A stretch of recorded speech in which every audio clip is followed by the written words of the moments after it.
Good evening, my friends. Nemesis Bex. I've always liked your name. Rejected Stoner. You too. You guys got some pretty good handles. Just doing a sound check real quick before we get started.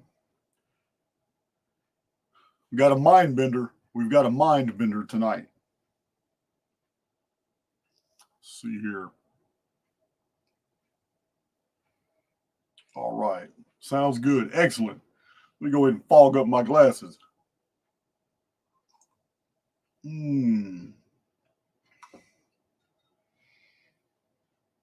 Excellent. I've been building another studio, as you guys know. I've shared some pictures, but it's a lot. It's a lot. Total soundproof. 5 layers of material. I'll show some pictures later as we go, but we put 1 inch in the new building. We put 1 inch thick insulation with residential insulation, R19 packed on top of it. Then 1/2 inch thick plywood, which held the pressure in because, you know, that's a lot of residential insulation on top of a 1 inch board. So it was shoved in there, all screwed in place. And then on top of the plywood is hold on, got 5 layers. Can't remember what they are now. Oh, sheetrock. Yeah, then we sheetrocked it. Then on top of the sheetrock is that faux wood, decorative wood. It looks really awesome, but there's 5 layers of material, 6 counting the exterior of the building. Yeah, Big Cole, Big John. Yeah, they're not too happy with me right now. We've been out there in the sun. We've been out there getting it. I got a little red up there.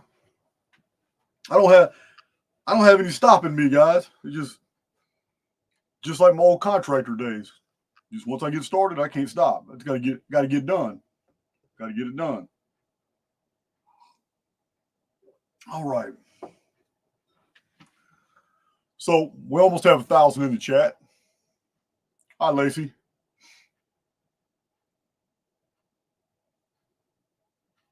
Let's see. YouTube's hit a whole new level of low. Oh man, you don't even know.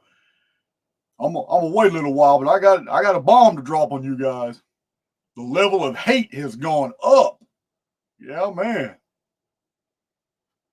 Had an interesting attorney visit today. I got to see who's been writing letters in on me. It's amazing. So amazing. Ain't nothing public. Ain't nothing private these days. I don't know why these people don't think they're not going to be known. So tonight's topic is very interesting. You guys know my very first published book was the Lost Scriptures of Giza. It was about intricate material that's been found only in older books concerning the Great Pyramid, and many of the newer books that are published completely omit references to this older data. So this is what my very first book was done. The reason I got published was because of that bibliography, showing that I had pulled from sources that most people had never heard of. And the subject matter of a fascination 200 years ago among researchers and scholars was the discoveries they were making about the Great Pyramid. But the discoveries they were making then in the 1860s, 1870s, even before that in the 1700s, in the days of Frederick Norton Lewis, who was on site excavating the seashells in the sand, half-buried Sphinx. These revelations, you don't find them in modern researchers' books. They just totally ignore a wealth of information, such as what we have here. The Great Pyramid, Charles Piazzi Smith. This book was published in 1880-something. Right here. It is amazing the level of detail. Piazzi Smith. I don't know what all this is. FRSC, FRAS, Astronomer Royal for Scotland. He's got a whole lot of acronyms behind his name. But this is the guy they sent to this is the guy the Royal Society sent because researchers were making headway and they realized, wait a minute, the pi and phi proportions are very interesting. The references to 36525 found in different decimal is very intriguing as well. But the more they studied the rectilinear measurements of the Great Pyramid, the more they found out in the 1860s and 1870s, especially John Taylor and Robert Menzies.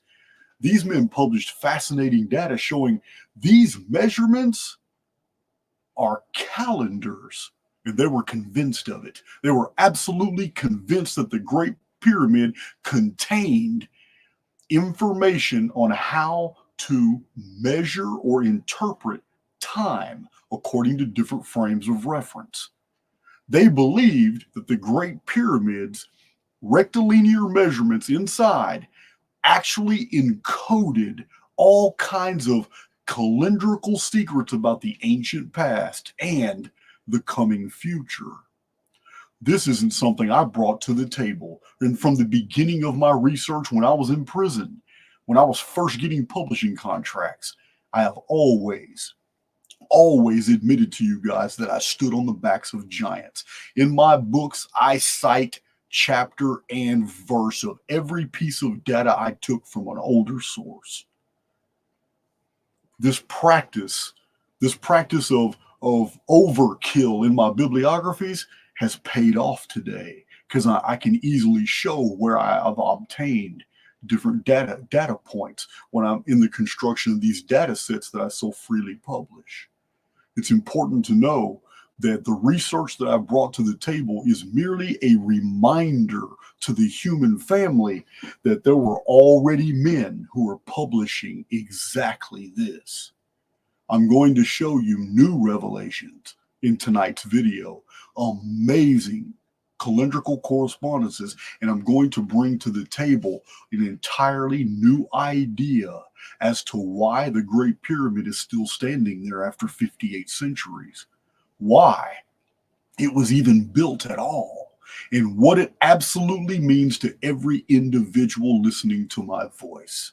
You already know Archaix, Advanced Research of Chronological History of Artificial Intelligence X. My interpretations or my new interpretations of the older data is going to be commensurate with the acronym for Archaix. This is a huge mystery. It involves us. Remember, these are just avatars, guys. We are immortals flowing through a construct. And whoever built the Great Pyramid, they decoded the construct. They figured it out. And they also knew that their civilization wasn't going to last much longer. So they knew they had to do something. And that's the subject matter of this video. They did it. Beautiful book. Charles Piazzi Smith, 1887. Really amazing stuff. He was a pioneer. Charles Piazzi Smith, the Astronomer Royal for Scotland, did just the opposite of what the Royal Society wanted, because he was supposed to go disrupt and completely. He was sent on a mission to clown these guys. He was literally sent on a mission to overturn their research and let this pyramid timeline, pyramid inch concept collapse. But just the opposite happened. Because when he went into the Great Pyramid and he began to measure all the rectilinear measurements, he too fell in love with the concept. He too, as a scientist, realized these guys are onto something. And he went way beyond the perimeters of their own conclusions and made even further conclusions that pissed off the scientific world. That's the subject matter of this book. He did a great job. The only problem is some of his measurements weren't totally accurate. Also, in 1880s, they didn't have an accurate chronology yet. They had not had somebody sit in prison for 26 years and draft a chronicon after 2.5 decades of reading. Once the chronology was set, then the measurements make sense. And it's amazing what we find. So he did a good job, but his research was incomplete. Enter engineer David Davidson and the scholar H. Aldersmith. They joined up to go and research. They researched Adam Rutherford's pyramid research. They went into Sir Flinders Petrie's measurements and research. They went into all these great, there's several I'm not mentioning. And they looked at Taylor's material. It was very primitive. Robert Menzies was primitive. But Charles Piazzi Smith, they had to pay attention to that, and they corrected his errors. This book is a gold mine of revelations. And I know many of my Archaix veterans have ordered this book, have read this book. I've even given out 2 free copies, one of them to one of my moderators, Shiva Shampoo. I believe it was Shiva, or might have been another moderator, has gotten a copy of this book. This is amazing. Using Sir Flinders Petrie's measurements done with a micrometer. The charts in here are amazing. The book's in microprint. It would literally take about 4 or 5 months to go through this material, this data, but I'm going to simplify it for you tonight. It's amazing. And remember, I'm going to show you the chart here in a second. But remember, his core conclusion after measuring the base diagonals and the apothegm of the Great Pyramid, the exterior dimensions, and comparing them to the rectilinear measurements of the interior passage system, he was absolutely convinced that the Great Pyramid was not only a calendar, but a calendar in multiple dimensions of arithmetic, and that its chief message was that the calendar itself that the Great Pyramid represented was going to end. Its final year was 2045. Very interesting concept here. You guys know from my own published books, you know from my own research. 2046 is the return of Nemesis X. It's on the 792-year periodicity. Yeah, we got a long history of Nemesis X appearances. So this is what we're waiting on. He was right. But it's deeper than that. And that's where we're going to go in this video. Let me show you some things. Archaix veterans are going to know what I'm talking about here. Some of you new to my channel, you're probably going to have your minds blown, because this series of revelations has already been covered ad nauseum in one of my playlists. But tonight's information is going to be novel. It's going to be new. We're going to be looking at all those major events in world history that happened before the Great Pyramid was constructed. And we're going to look at those, and we're going to look at the measurements inside the Great Pyramid and see, did the builders know something we didn't? Did they predict the future? Or was something else happening here? This is where we're going in this video. It's a mind bender tonight. But tonight, by the end of this video, you're going to have a much better grasp at just how anomalous and incredibly amazing the Great Pyramid is. But not only that, you're going to understand better the situation that you found yourself in, living in this world at this time right now. It's an amazing series of revelations, guys. We're getting into it. Let me check my chat. I've been running my mouth.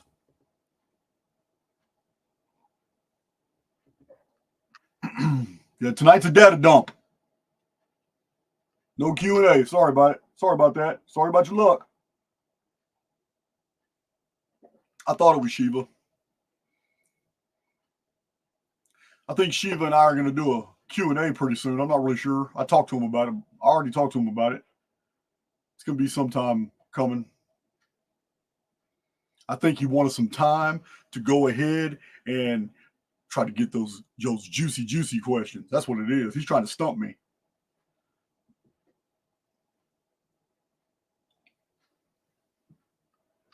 Okay, so I'm going to share my screen. We're going to look at a few things. Let me get rid of this video here. Remove that. You know, I'm still tech retarded, guys. I'm going to talk out loud. AI Hex Builder, how you doing, man? All right, let's share the screen. I'm going to quit talking about it. I'm going to go ahead and show it. All right, sharing the screen now. So, okay, we're not going to go into a lot of specifics here.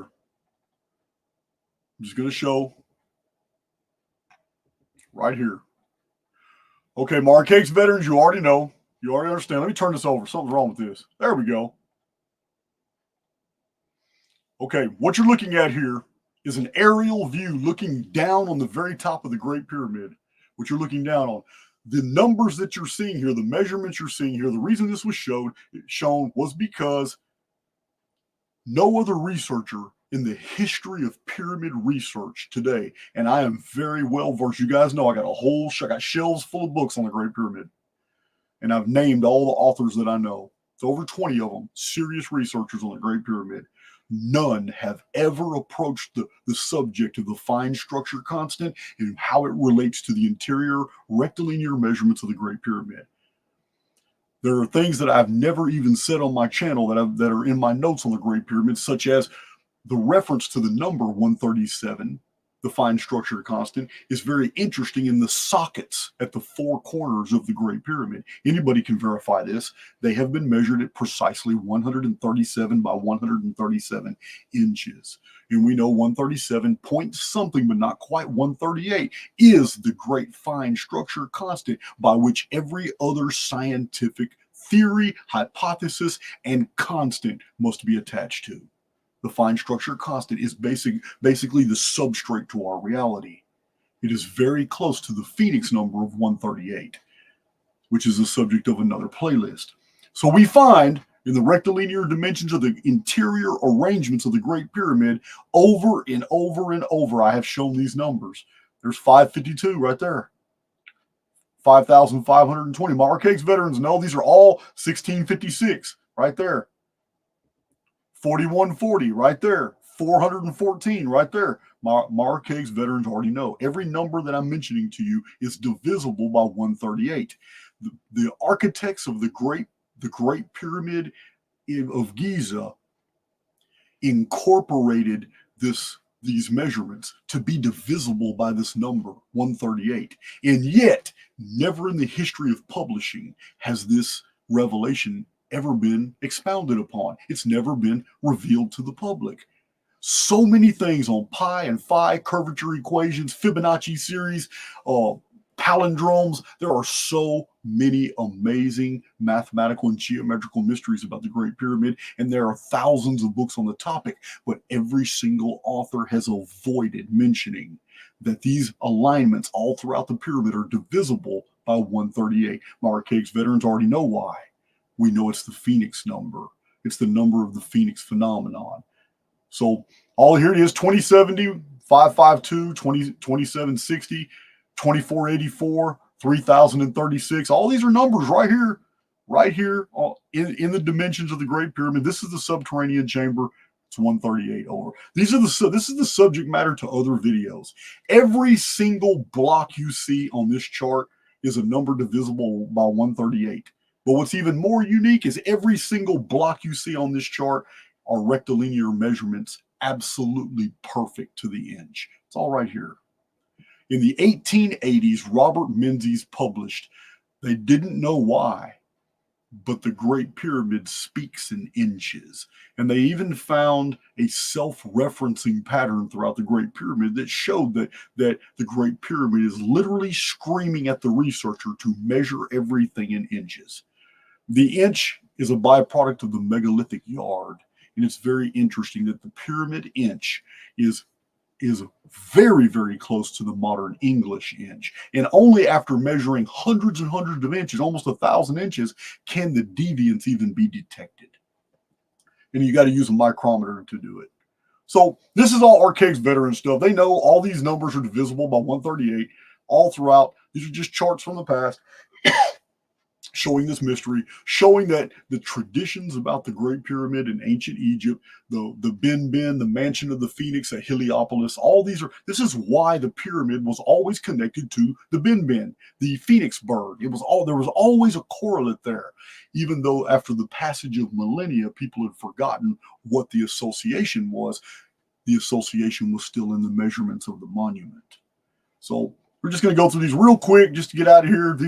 Here's a whole bunch. This is different here. These aren't numbers divisible by 138. This now is a totally different method of analysis showing that the Great Pyramid is a countdown of calendars, significant historical events, year one of different ancient events and calendars and timelines, showing that the measurements of the Great Pyramid are equal, the inches equal to the years of world history. This is the theory of John Taylor, Robert Menzies, supported by Astronomer Royal Charles Piazzi Smith, later on by Adam Rutherford of the American Institute for Pyramid Research. It was also of Egerton Sykes, as well as Ignatius Donnelly, many great researchers from the 1800s and early turn of the century. This is what they found to be true. And even more modern researchers like David Davidson, engineer I just showed you his book, and more like E. Raymond Capt, Noah Hutchings in Oklahoma City today. He is the president and pastor of Southwest Radio Church. He too, not even 10 years ago, wrote a whole book about the Great Pyramid being a calendar in stone. Matter of fact, the title of his book was Prophecy in Stone. So we have so many. Anybody can look up these dates in Chronicon and you'll understand, wow, this is a two-dimensional calendar in rectilinear measurements, actually pinpointing key years in world history that are relative to whatever the countdown concerns. So we have all these. I'm going to go through them real fast. This is not the subject matter of this video. I'm showing you new things today. But here they are. Many. I just showed you several associations to 2040. And remember, the pyramid is the symbol of the tetractys. Tetractys is 10. So you find 204, which is also 2040, over and over. And it's amazing. Also, the year 2046 comes up many times throughout these measurements. Over and over. If this is the thing that really interests you, you want to go deeper into this chronometry of the Great Pyramid and see how it relates to the events of world history, I do have an entire playlist. One of my mods can put it in the chat. Playlist is probably close to 60 videos because many of the older ones were all montaged together. But you're gonna get your fix. It's an overwhelming amount of information. So here it is. A lot of these are just showing different calendrical references. I don't know what that is. Screenshot. Yeah, all these are Phoenix numbers again. More Phoenix numbers, identifying actual dates in history. It's not a very big file. There's 2040 again. By totally different alignments, we get to 2040 over and over using all different types of frames of reference. It's amazing. So that's that file right there. I just wanted to get out of that real quick. Come back here. So another idea that has entered into the field in pyramid research is it's the idea that the pyramid was built by a technologically advanced civilization, as opposed to the Egyptological version, the Egyptologists that want to tell you that copper chisels and all that. I don't care about the controversy. On my channel and in my published books, we have already reviewed so much data showing that even by our standards today, the Great Pyramid is not possible. We can't build it. The adhesive that was used to fuse together 2.5 million blocks that are all 2.5 to 70 tons a piece, with the 70-ton monoliths toward the upper part of the infrastructure, we don't have the engineering capability to pull that off. It's not like stacking red bricks, guys.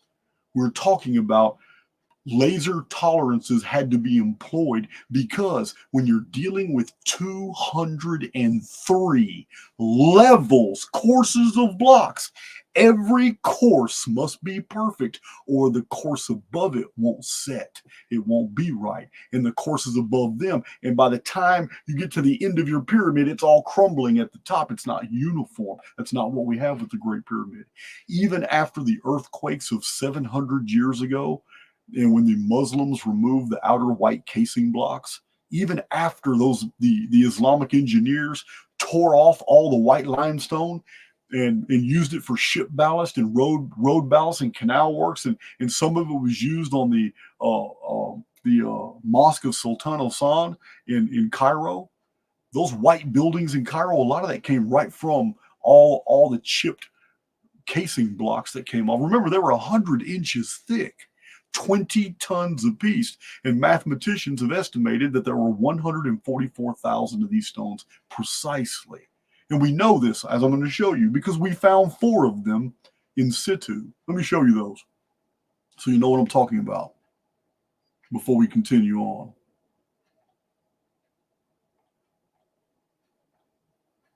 All right, sharing screen again. So let's look at some of these pictures here. Where's these casing stones at? You know what? We're just going to go through the whole file. Then I'll start my presentation. All right. So, excuse me. This is going to be blurry. There's no doubt. This is going to be blurry right here, but here you have the 45 degree, 39 degree, 32 degree shafts. These are the king's chamber, antechamber shafts, queen's chamber shafts. These 3 shafts right here. Well, there's a 4th shaft going. There's 2 39 degree ones coming off the queen's chamber. But then you have the whole shaft called the ascending passage that goes through the grand gallery. It's 26 degrees. And then the only other slanting shaft in the entire pyramid is the descending passage, which is also 26 degrees. Remember, I told you guys many times in the past, the Great Pyramid is always self-referencing. It's always, that's the beauty of this level of technology. It is self-referencing. The four faces of the Great Pyramid, despite the indentation in the middle that gives it the optical illusion of having 8 sides, it still has 4 sides. With the casing blocks in place, that would have been earthquake-proof. It was designed that way to absorb shock. These 4 sides on the Great Pyramid are 51 degrees. 51 times 4 is 204. 204 is the number of the courses of blocks going all the way up to the Great Pyramid once the chief cornerstone is put back into its proper place. This is the stone the builders rejected. It is the head of the corner. It's never been placed there. It's always been an abandoned structure. It's designed to last until it was built in the beginning, designed to last until the end. So here it is right here. 45 degrees plus 32 degrees plus 39 degrees plus 39 degrees plus 26 degrees plus 26 degrees. All the sloping angles of every plane here in the Great Pyramid adds up to 207. 207 is a Phoenix number. 207 is half of 414. 414 is 138 times 3. 207 is just an abbreviated 2070. Now, this is all from Archaix veterans. New people to my channel, you guys are going to have your minds blown here in a minute. But this is just new data from my veterans who have been following this research meticulously. As you can see right here at the top, it says course 203. That's what AB is right there, showing you the dimensions of the chief cornerstone are truly heroic. But it is the 204th stone. It's the same thing we find in 2nd Esdras when it talks about the 204 holy books. A book is merely a container of knowledge. The 204 holy books made by the divine angels, according to Ezra, is a structure. So anyway, I just wanted to show you guys this and move on. Technolithic, meaning the Great Pyramid has an engineering function. This is the bottom of the Grand Gallery, and I've drawn a lot of attention to this to show people there's a missing mechanism. There is a mechanism that went up and down the Grand Gallery at high velocity. I'll show you that in a minute. This is just my illustration. This is just me showing butt naked exactly this is what the original Great Pyramid was right here. The interior chambers and shafts, which is identical to this right here. This is David Davidson. He actually drew all these. Look at them. Look at the locking. Look at the complexity of the locking mechanism here. Remember, this is the original entrance. I've shown you guys I have an entire video showing you guys original photographs of the entrance to the Great Pyramid. And what they have there today is not, they have cemented the front. I'm going to show you some pictures here in a minute. But the original entrance is perfectly even with this horizontal passage. The floor of this horizontal passage is the floor to the original entrance way over here. But that's not what we have today. Here's the 203 levels of stones. Archaix veterans have seen this many, many times. That's a calendar itself. This is David Davidson's measurements. The longitude of perihelion, measuring the base diagonals of the Great Pyramid. His conclusion is right here, that the calendar of the Great Pyramid itself ends in 2045. That's his conclusions. Remember, Nemesis X object, after 6,000 and something years of history, its next visitation is 2046. Here again, another illustration of the Great Pyramid. Yeah, this is technolithic, meaning it has an engineering function, meaning it is so absolutely perfect and sophisticated with laser smooth tolerances that this was built by machines, not by guys wearing sandals with copper chisels. This is what Christopher Dunn's research is amazing. He's gone through here and he's found the artificial materials. He's gone in here and he's found the evidence of the planing, the hypersonic boring, all the techniques that a advanced civilization would employ using machines. But this was thousands and thousands of years ago. All right, this is Sir Flinders Petrie's material as well. Yeah, these are just all measurements. You can't see it. It's microprint. Again, here's a whole bunch of, these are actual measurements showing the distances for different areas of the Great Pyramid. These are the measurements of Sir Flinders Petrie, who used a micrometer. These are the only measurements I use. Again, all these are measurements. You can't see them. The numbers are so small, so let me blow it up. This is high resolution PDF.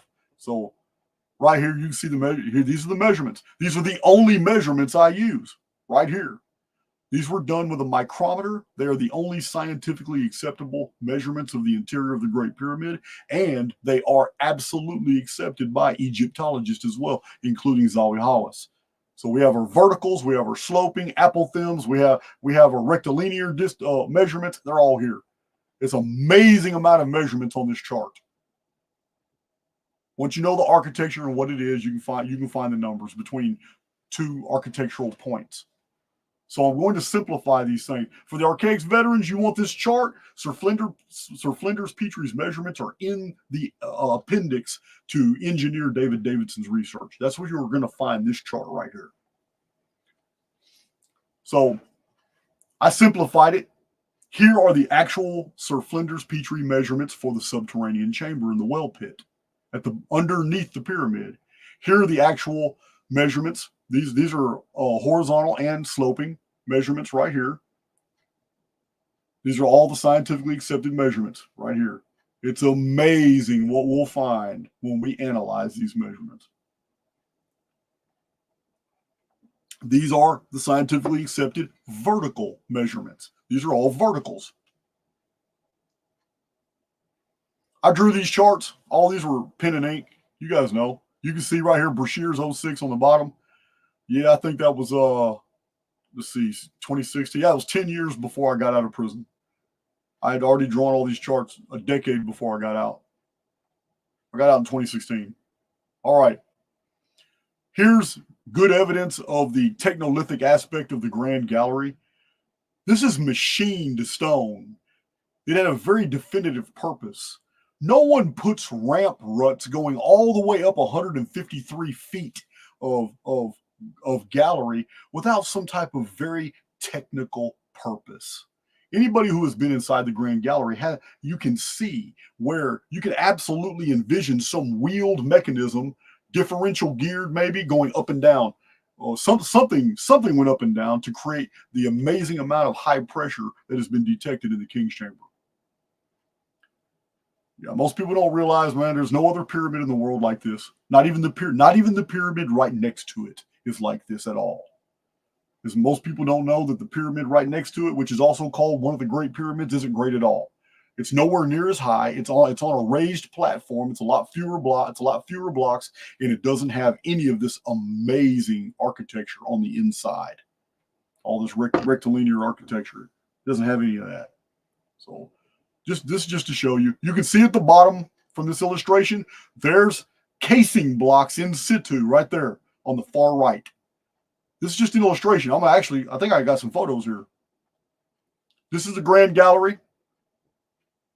You can see those indentations on the side. They also go down. You can see it behind this guy here, looking at the cameraman. There's one that goes down right here on the left.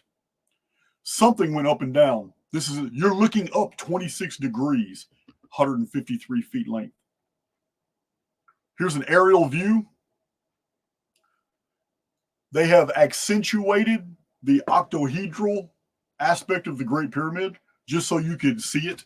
Actually, it's kind of invisible by the naked eye. You have to play with light to be able to see it. But the research that's out there basically pretty much shows that once the casing blocks are restored, it would lose that aspect. It was to earthquake proof it. All right, here's another sidereal view. Great Pyramid. Here's an illustration of facing blocks right here. You see a bunch of them been sheared off and fell. But yeah, when you see the Great Pyramid now, all these beautiful blocks have been taken off. You see now the butt-naked limestone blocks on that are in the interior. That's what you see now. Again, a good illustration from 100 and something years ago showing the technical aspect, how amazingly precise this architecture was. We've already seen that picture. Again, this is just showing you. That's when they found, that's Al Mamun's hole right there. It's the year 820. This is when they dug into the Great Pyramid. I need to move on so I can get this presentation.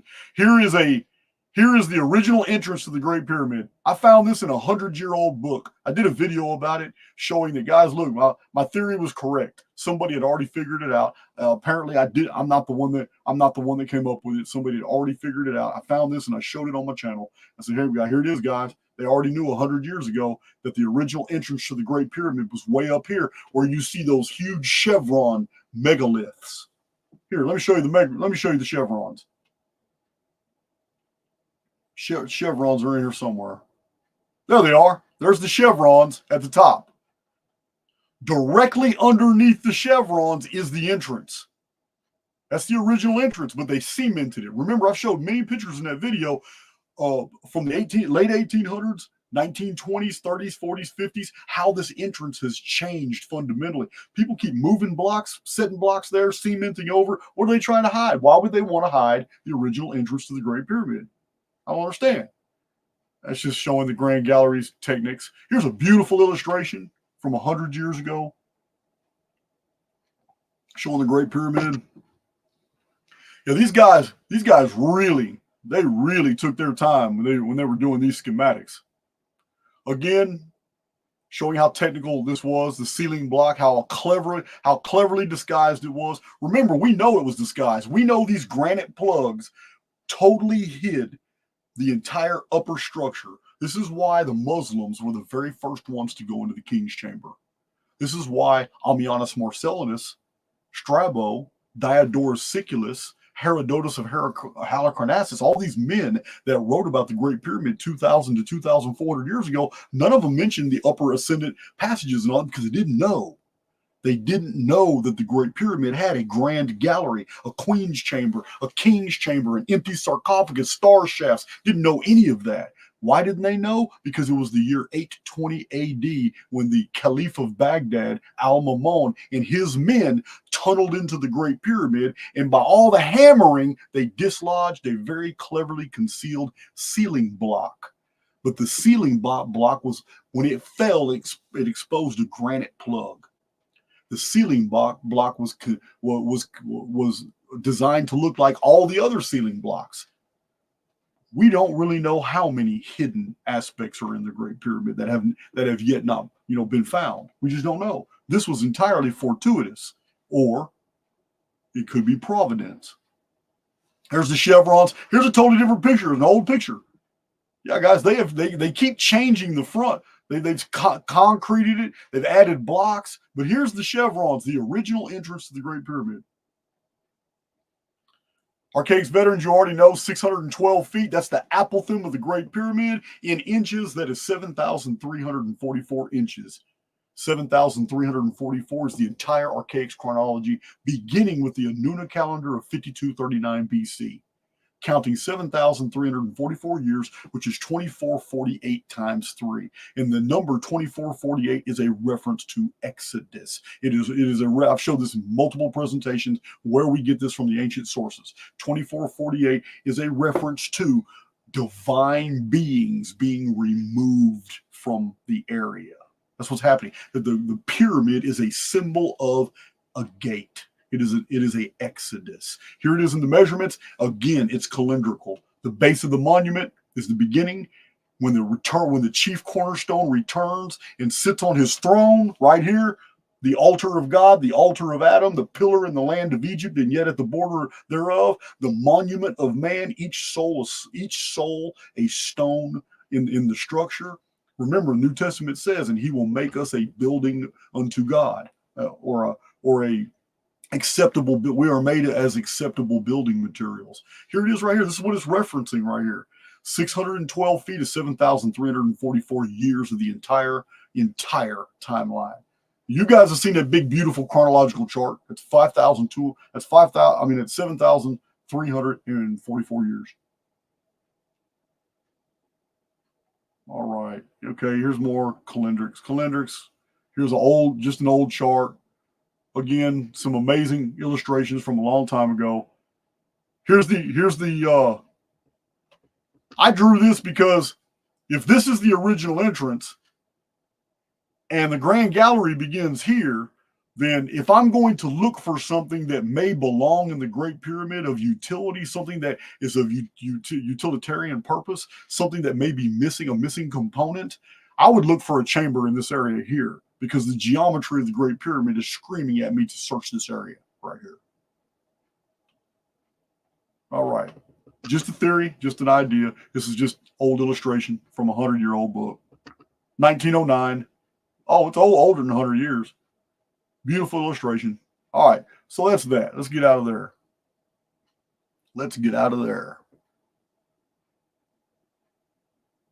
Stop sharing.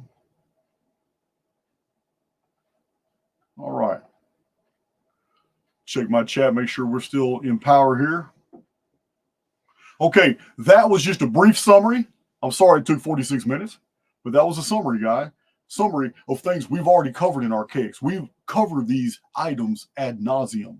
If this is something that interests you, feel free to check out the playlist.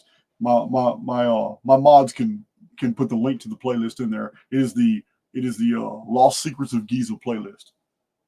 But I think I'm gonna show this side right now. So, all right.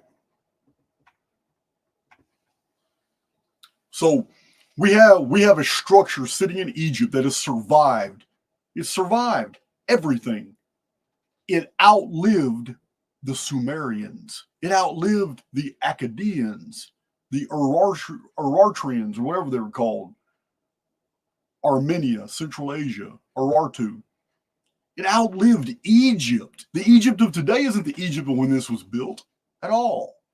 The Egypt that we're familiar with is the Egypt of the Book of the Dead, the Book of Two Ways, the Book of Life. It is the Egypt we know from the ossuaries and from the pyramid text. And we know the Egypt that we know from the historical record is the Egypt of the coffin text. It is Waset, it is Thebes and Karnak and Edfu.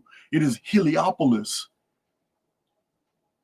But this structure was before that, before the Sumerians.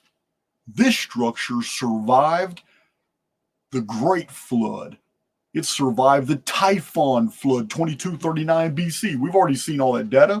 Those data sets, no one's ever even attempted to refute all that data. It is so overwhelming. In the month of May, 2239 BC, every single Bronze Age civilization in the world collapsed. This isn't Jason telling you this. This is all the ancient historians. This is the archaeologists, the anthropologists, and a whole list of scientists, all in 1998, who published that data. 552 years later, it happened again. Great Pyramid was still standing when the Ogaigian deluge again collapsed every civilization in this world. Subject matter of W.J. Perry's book, Children of the Sun. He didn't even try to theorize what happened. All he did was publish a 551-page book saying that every culture in this world virtually died in 1687 BC. Another Phoenix year, just like 2239 BC was a Phoenix year. Great Pyramid survived that. Survived all that. It survived the entire Great Mediterranean Dark Age when the Phoenix appeared in 1135 BC. The Great Pyramid was still there when Herodotus of Halicarnassus was writing about it and telling us, and he only knew theories that the Egyptians were. He didn't know anything about it. They didn't know anything about it. It survived all that. The first 26 dynasties of ancient Egypt, the Great Pyramid survived them all. But the pyramids that the pharaohs built have all collapsed. They've almost all been damaged and collapsed. And some of the ones that look really good, most people don't know, they're archaeological restorations. But you know what's not a restoration? The Great Pyramid in Giza. You know why it's not? We can't even lift the blocks. You can't even take the blocks off to rearrange them. Why? Because the adhesive is 1/50th of an inch thick, and it is stronger than the limestone blocks themselves. The Great Pyramid is a structure full of enigmas, but it's outlived every culture and civilization in this world. It's still there. And yet the interior measurements can still be found, and they line up with ancient calendars. How can this be? I'm going to show you. But how can it be that the structure's still here? The great Macedonian empires that became the Ptolemies, ruling over Egypt. The pyramids were already a mystery and unknown by the time Alexander the Great's descendants ended their own rule over Egypt in the line of Cleopatra. Done. Great Pyramid, still old, still mysterious. Yeah, 400 years later, the great Ammianus Marcellinus, writing about all kinds of ancient mysteries, goes into detail about the Great Pyramid. But he doesn't know anything about it at all. Al-Mamun, when he tunneled into the Great Pyramid, didn't know anything about it. It was a mystery. It survived the Umayyads. It survived the Abbasids of Islam. It survived the Crusades. 7 times Europe and Islam went to war. The Great Pyramid was already old. It was ancient. Nobody knew anything about it. It was just sitting there, half buried in the sand. Whole centuries went by in human history, and people didn't even know there was a Sphinx there. Why? Because it was buried in the sand. In the 1700s, Frederick Norden Lewis shows up and he finds the Great Pyramid half buried in the sand in the entire area covered in seashells. Frederick Norden Lewis, one of the very first pyramid researchers, and almost no one references him. We have a structure that was specifically built using materials that required, and the method of construction required machines. Do we have evidence that the ancients had machines? Of course we do. We've seen technolithic artifacts all over South America. All over South America are practice molds where somebody was using some type of stone cutting, stone molding technology, and they practiced everywhere. They're all over South America. We've seen upside down staircases. We see whole practice molds in multiple tiers all throughout South America in the side, in the weirdest places. It's like a people were trying to understand a technology that they were unfamiliar with. And so they left hundreds of sites that were all just practice molds. So if you want to see these type of sites, Jimmy Corsetti shows some of them every once in a while. So does Brian Forrester. Those pictures are pretty common, but that's all they are. Practice molds. I believe David Hatcher Childress in his Lost City series even theorized that it was some type of, those were practice molds. And maybe where I've got that from. So we are confronted with a situation where we are now using microplastics, microtechnologies. We're now doing all kinds of things where we're creating interfaces between the mind and technology. We're creating virtual realities to where we can even entrust a man with a $500 million machine after he has first perfected using that machine after 2,000 hours of flight simulator time. So if our virtual simulators are now to the point where we can train people to do the real thing using the simulators, our technology is sufficient now to the point that we can envision that something like the Great Pyramid would have required almost a 3D printer type technology beyond anything that we have presently developed. Remember, for those new to my channel, and if you're just now listening to me, every bit of this may sound like madness. But when you see the actual scientific data about the measurements of the Great Pyramid, and you see the building methods, and you see all these anomalies, things that do not make sense because they weren't built by a primitive society and never could have been. It was built by a very technologically advanced society. The Great Pyramid was built for a purpose. We already know the purpose. I got a whole published book about it. It was for the end. This is the signature takeaway about all the traditions of the Great Pyramid. We know that it's connected to the Phoenix. It's connected mathematically. It is connected conceptually in the traditions and chronologically to the Phoenix every 138 years, the Phoenix timeline. So the Great Pyramid is connected to the Phoenix phenomenon, but it's also connected to the concept that it was specifically designed to survive anything. What does that mean? It means that the civilization that built it knew tsunamis were real. It knew tectonic displacement was real. It knew impacts are possible. It knew earthquakes could damage it. It knew that humans could try to take it apart. And yet still, it was built 58 centuries ago for the specific purpose of surviving all of that. And you know, in Archaix, we've documented all these resets and all these cataclysms, and yet the pyramid is still standing. So it served its purpose. What could be so important to a technologically advanced civilization for which we know almost nothing except for references in traditions, references in the Vedic texts, the Vimana aircrafts, references in oral traditions that were later misunderstood, the Sumerian text? When cuneiform was finally written down, these were already oral traditions, meaning they were already embellished and they had a mythological overtone. The problem we have is we are viewing this entire scenario through the lens of cargo cult phenomena. And yet we actually believe we're not the primitives here. That's the problem. In World War II, for those who don't know, in World War II, cargo cult phenomenon was demonstrated when the United States went to the Pacific Islands and they set up military little garrisons on different islands in the war against Japan. Indigenous people on those islands had never seen cargo freighters and boats and ships and planes come out the sky and men parachute and look at these crates and boxes that came from these birds, winged birds in the sky that made a bunch of noise. And men would go out there with flashing sticks and they would go back and forth. And the indigenous population saw this and they watched it for 4 or 5 years. And they knew from their interactions after these events took off that the men that were on those facilities would get all kinds of interesting things like t-shirts and cigarettes and cigars from these boxes that fell from the sky. After World War II, anthropologists visiting those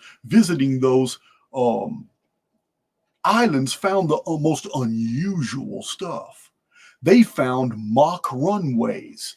They found buildings that looked like U.S. military buildings made out of thrush and bamboo and seaweed and all these materials.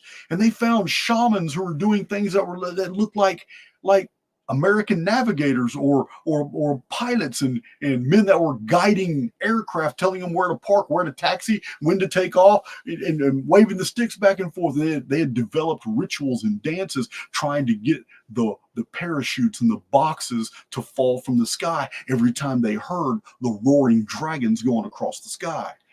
The cargo ships, cargo planes. Cargo cult phenomena is when a more primitive culture comes in contact with a more sophisticated one. Doesn't quite understand what's going on, but they mimic them, thinking that they can produce the same results.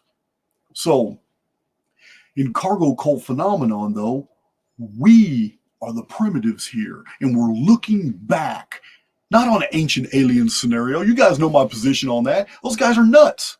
They're absolutely out of their mind. Or they're just trying to get a paycheck, whatever. What we're looking at through 58 centuries of resets, cataclysms, turmoil, we are looking at a more advanced version of us. If we needed to preserve information for the future, because we now had decoded the construct and we get what this is about, and we understand, wow, look at these reset protocols. Look at this Nemesis X, the Phoenix phenomenon, dark satellite. We don't have a chance.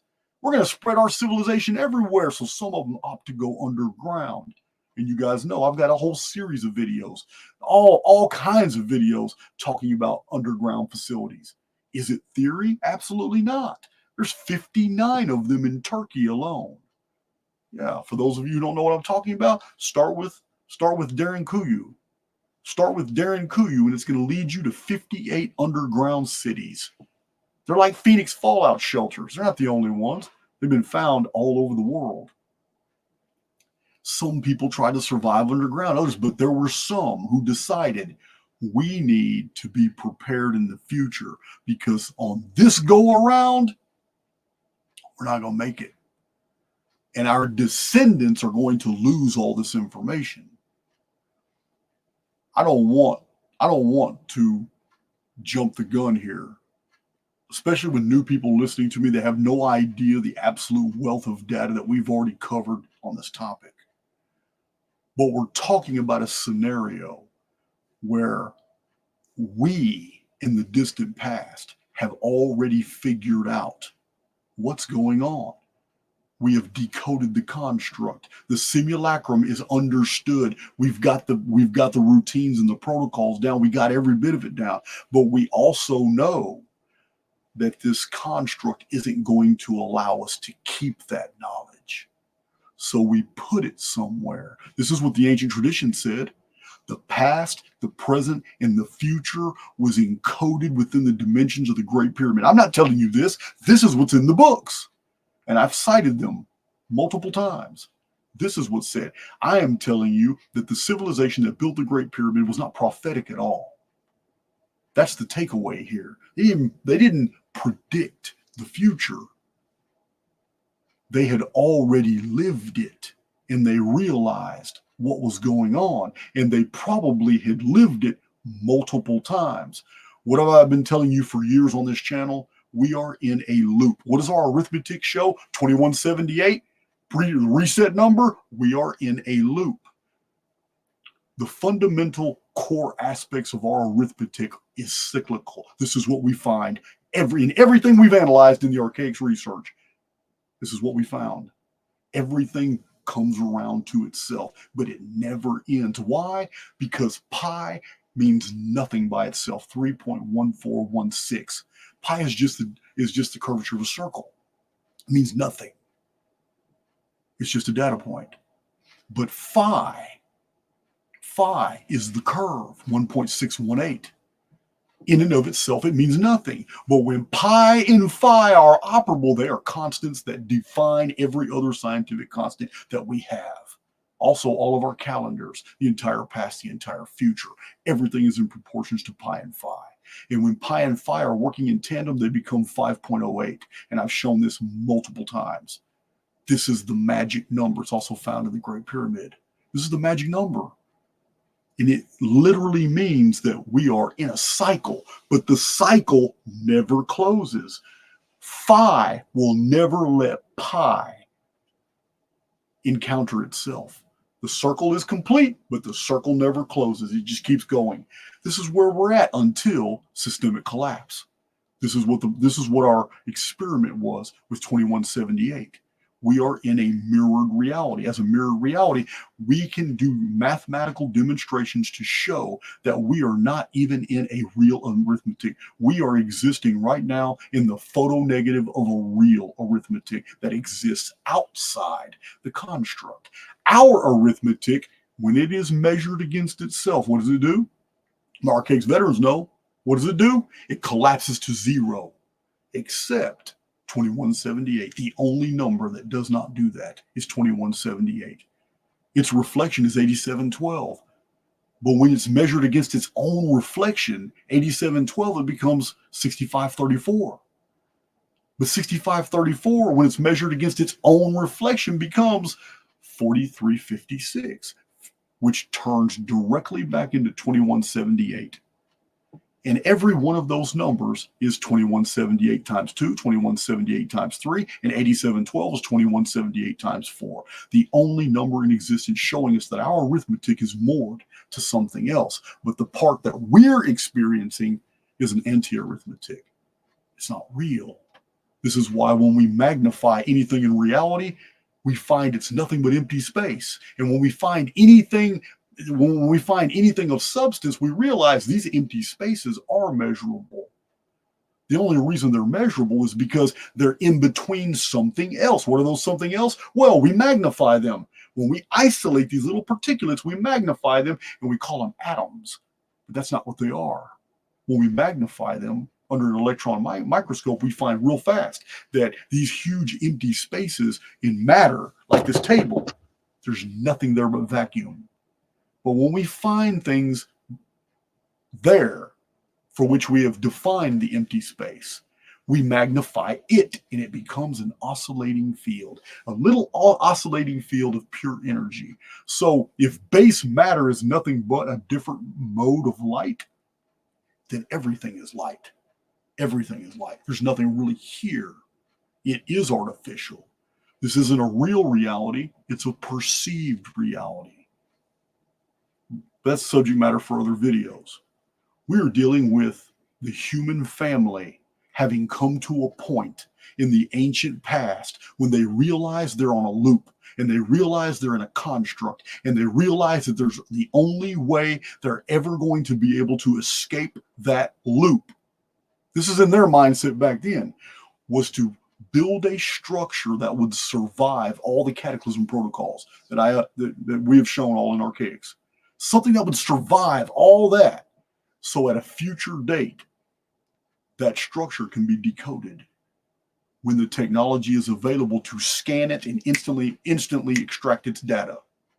When that technology is available, they can get that information fast and then try to figure out how to use that information to stop that reset. So it is a harrowing concept, but it answers all the traditions and all the mysteries and enigmas that are attached to the idea of the Great Pyramid and its association to the Phoenix phenomenon and the Nemesis X object and the dark satellite, all three for which we have the chronologies published here in Archaix. So let's look at some very interesting things here. Don't worry, AI has it covered. Yeah. Hey, man, it might be why AI is being developed. I'm just saying, I don't know. I have a lot of answers, guys, but I don't have all the answers. I mean, many of you have educated me on things that I thought were a little wayward. Then I looked into them and found out, you know what? Might be on something. All right. I do have a little something here. All right, let's see this.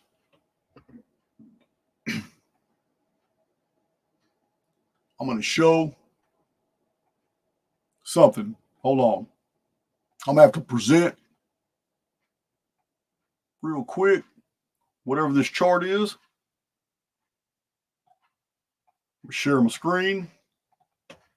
This is where it gets really weird, guys. I mean, a theory is very interesting, and I know that in the past I've brought a tremendous amount of data to the table with references that people can look up and do their own research.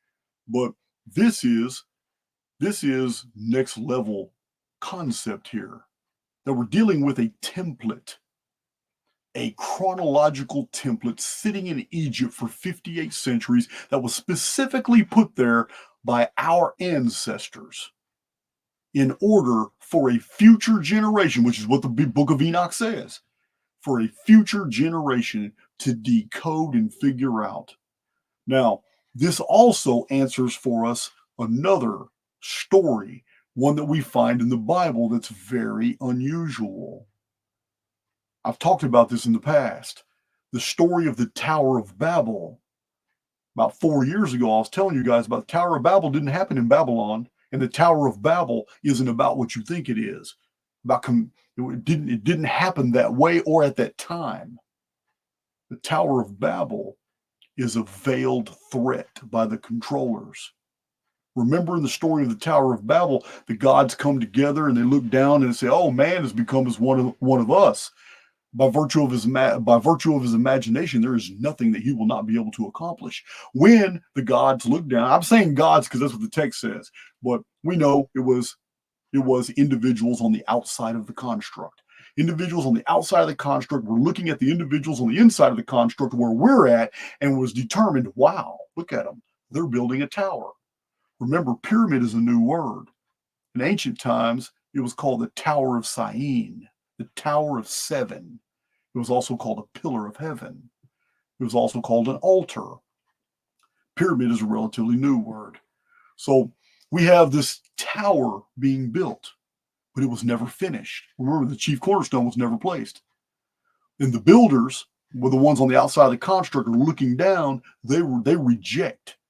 Remember, he's the stone the builders rejected. People inside the construct were building this tower, and they wanted to basically invade heaven or leave the construct, do something. It's the reason they were trying to get to heaven, is what they were trying to do, which is just a very primitive mythological frame of reference. You don't do a huge architectural project to invade heaven. This was something else. It had a purpose. The Tower of Babel story was about the building of the Great Pyramid and what the controllers realized the Great Pyramid's true function was. And this is why they did not allow it to be built. However, in disallowing it to be built, it began a series of countdowns to a certain year in the future. And I've revealed that in multiple different videos and in published books. That year is 2106 AD. So that is the 7,344th year. It is the number of Exodus times 3, the number of completion, 2448. So let's share, present my screen, check my chat. All right. I don't know how to share 2 screens. I always mess that type of stuff up. So all I really want to show is this right here. So let's go to this measurable one. I think this is it. Not quite sure.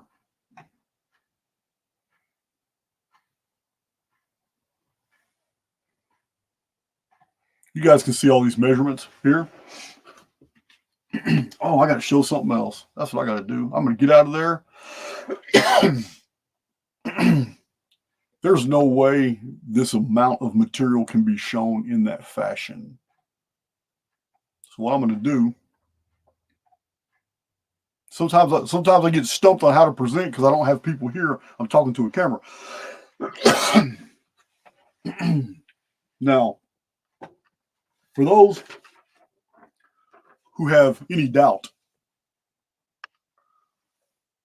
the amount of absolutely scientifically precise rectilinear measurements that add up to periods of 138 years, all referencing the year 2040 Anno Domini, is absolutely amazing in the Great Pyramid. What you're looking at would take me literally 12 hours on video to go through these measurements and show you. Every single box you see is an actual date in world history where something very significant happened to the human family. Every one of these box deals, every one of these boxed dates are separated only by the actual measurements in the Great Pyramid. We're not talking about having 40 or 50 chronometrical alignments that show the rectilinear measurements of the Great Pyramid identifying major events in world history. We're talking about hundreds and hundreds that I find. How come I haven't found thousands? Because I haven't had the time, but they're there. But it's not just any events. It's amazing what we find. Again, this is the amount of research is amazing. For those of you who have your Chronicons, maybe you'd like me to do this, but maybe I can provide a PDF of just like pages like this in my handwriting so you can see for yourself just by looking at the box, just by looking at the boxed dates, because everything between those boxes is all actual rectilinear measurements in the Great Pyramid. But the history of the world is shown. It's amazing, guys. It just goes on and on.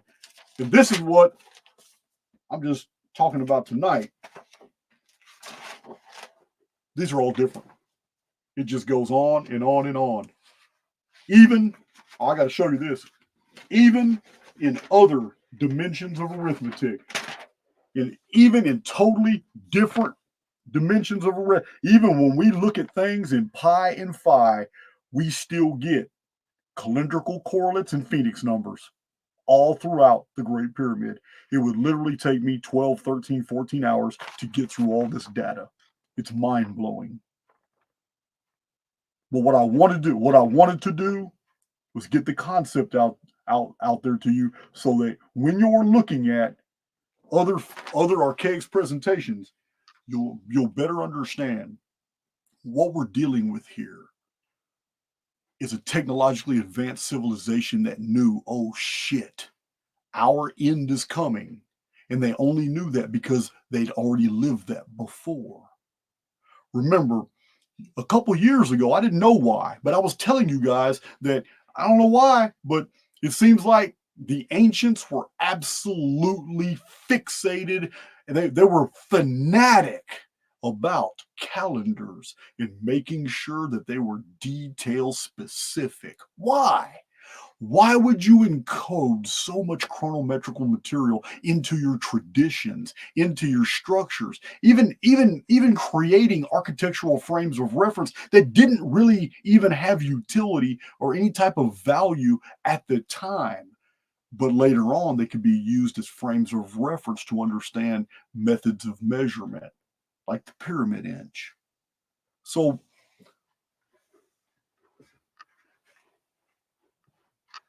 on this loop, I'm trying to go as slow as possible so you wrap your mind around what I'm proposing. I've already given so much evidence for this. I just never really did it in one presentation. But what I'm proposing is that what if we were to look at world events a little bit differently today? We already know things don't make sense. We know the whole Biden administration deal was a puppet deal. We already know that 3 different multi-trillion-dollar stimulus packages, we know that money didn't go where they said it went. It wasn't even needed for that. What if we're not really seeing clearly because we're not supposed to? What if the civilization that built that structure still exists today, but has to hide that information in order to pull off whatever it is they're trying to pull off. So they create a whole it's this is deep, guys, but they create basically bad guys, and they saturate the media with these personalities that are absolutely false, charlatans, fake. They're not even who they claim to be. People who aren't even doctors, but they're in control of our medical deal. People who aren't even politicians. There's strippers that were taken and run through college real fast and put into a Congress. What if we are seeing things completely different? What if there is someone actively right now putting all that together, decoding all that information? They've got that data. Remember, Zawi Hawass, you guys know of him as the curator, the director of the Egyptian Antiquities Department. But Zawi Hawass is an intelligence operative. Zawi Hawass is over the entire Giza project. For those of you who don't know, the Giza project, the Antiquities project, goes back to what year? Come on, Archaix veterans. What year? What's the magic number? 1902. So I'm telling you, we may have already extracted the data that we needed from that structure. Remember, there's been whole years where they shut the Great Pyramid down, and there's been a lot of authors who suspect that they've been drilling and tunneling inside the Great Pyramid. If we are the civilization that built that structure, then I'm going to tell you there are some things that we need to clarify. And what I mean is, no one who built the Great Pyramid that we have found could have done it after so abbreviated a civilization. It would have been the result of long time experience in order to have put that structure together, because that structure is packed. It is packed with nothing but, I didn't even go into all this. I didn't even show you guys all this stuff, all this calendrical material. It's absolutely packed. My God, I just got too much to share, guys. I just do. Just too much to share. So my proposal is that the Great Pyramid of Egypt, because we have identified so much chronometrical material, we have identified that it is intrinsically connected to a countdown that went to 1902 in the interior dimensions. And from 1902, every course of blocks goes all the way up to the year 2105 AD, which is 1 year away from 5,999 Annus Mundi. I know new people to my channel don't have a clue what I'm talking about, but this is really for Archaix veterans. You guys know that number. You've seen that number. The very next year after that is the 6,000th year on the Annus Mundi timeline. No, the world's not 6,000 years old. It's a certain calendar, the Annus Mundi calendar, very celebrated in the ancient world. The 6,000th year is the 204th level of the Great Pyramid, but it's not there because the stone the builders rejected has not yet came to assume his throne. So a technologically advanced civilization in the past built the structure because it figured everything out. And it laid those dimensions out for us to find, because these are the numbers for the protocols, the reset protocols, the Phoenix phenomenon, the Nemesis X object, the Annus Mundi timeline. Remember, the Annus Mundi timeline is so easy to see. The entire surface distance of the King's Chamber to the Great Step, which is the central axis of the whole structure, is 534 inches, which is amazing. because it begins a slope of 26 degrees of exactly 3,361 inches until the terminus, when there's a passage that leads out. 3,361 plus the 534 inches that started that alignment is 3895. We all know, every Archaix veteran in this chat knows what 3895 BC was.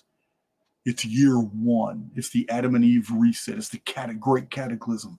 Why did they build the Great Pyramid? Why did it contain the past, the present, and the future? They built it because they'd already determined that they had suffered these events multiple times. They were able to ascertain that they had looped through this construct over and over and over and over and over and over and over and over and over. Only by virtue of long experience and repetitive behavior would have they ever been able to put together that species of arithmetic that is the rectilinear measurements of the Great Pyramid. It's the only way. Even removing the Phoenix phenomenon, all the numbers divisible by 138, even removing all the calendrics, all this data, even removing all this, we still have an amazing amount of self-referencing measurements all throughout the Great Pyramid, as if we are looking at something that is holographic, self-referencing, it is fractal, and it is measuring things in multiple dimensions of arithmetic. The Great Pyramid is fascinating, but it could have never been structured the way it is without a technologically advanced civilization using some type of simulation technology so they could run sims to figure out what in the hell they are experiencing. And the reason that's my conclusion is because they built it to survive all these events to a future date when they knew that they would probably be technologically advanced again. Why did they know that? Because the people who built the Great Pyramid was us. And we didn't do it in the past. We're going to do it in the future. We're on a loop. On a loop, there is no distinction between past and present. The numbers don't lie. This is where we're at right now.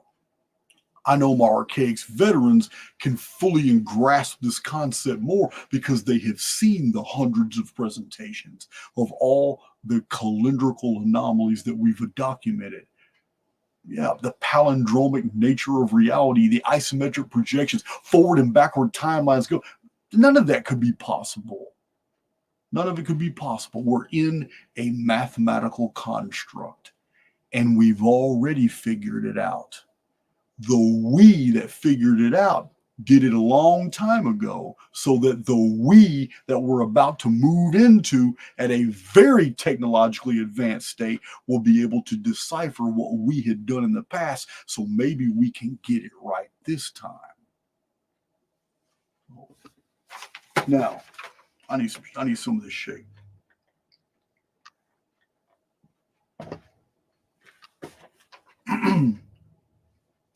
Here's the beauty. Here's the beauty. So I'm probably going to need to provide PDFs for your private study. I know a bunch of you want to go and do a bunch of private studies on this. There's just hundreds of them. You get lost, but you need to see this. You need to see this because this is very. You want to understand what the calendrics means. You understand why these alignments in the hundreds are all there. Let me show you this list. My vets are going to see. You're going to recognize most of these numbers. I'm going to share the screen. This is what you need to understand about these rectilinear measurements in the Great Pyramid. Why they're important. Okay. You know what? This is real small. Let me go ahead and just increase that size. There we go. Yeah. You ought to be able to see that better. Okay. So a whole bunch of these timelines. We're talking about full lists. A whole bunch of these timelines on all this paper start at 4309 BC. And they go to 2040. They go to 2046 and they go to 2106. You guys know those dates. Why would the builders of the Great Pyramid start at 4309 BC? Because that's the first year of the Phoenix phenomenon. And when you start at 4309 BC and you use only the measurements in the Great Pyramid and you go down different tunnels and chambers trying to get out of the Great Pyramid, you will come to the year 2040. In some of them, you'll come to 2046. In others, you'll come to 2106. Some of these timelines don't begin in 4309. They begin in 4039 BC. Archaix veterans, you know, that's the capture flood. That is when the pre-Selenites were absolutely befuddled because the moon appeared in the sky and caused a massive flooding. It's the 4039 BC. This is the capture of Luna. Many of these timelines began, and when you start with the capture of Luna and you use other dimensions of arithmetic, 2040, 2046, 2106. How? Why? All of you should know this one by now. You don't even have to be an Archaix. Even my baby phoenixes will know this one. 3895 BC. 3895 BC, year one, Adam and Eve reset cataclysm. I'll show you some charts here in a minute that shows those. 3895 BC, year one. This is the first year of the pre-flood world in the book of Genesis. Genesis has 1,656 years for the pre-flood world. Imagine that. It's divisible by 138. It's also in the Great Pyramid because the king's chamber has a gigantic, immense slab floor. The slab floor is the 1,656th inch vertical height of the pyramid. Can't make this stuff up. It's all in Sir Flinders Petrie's measurements.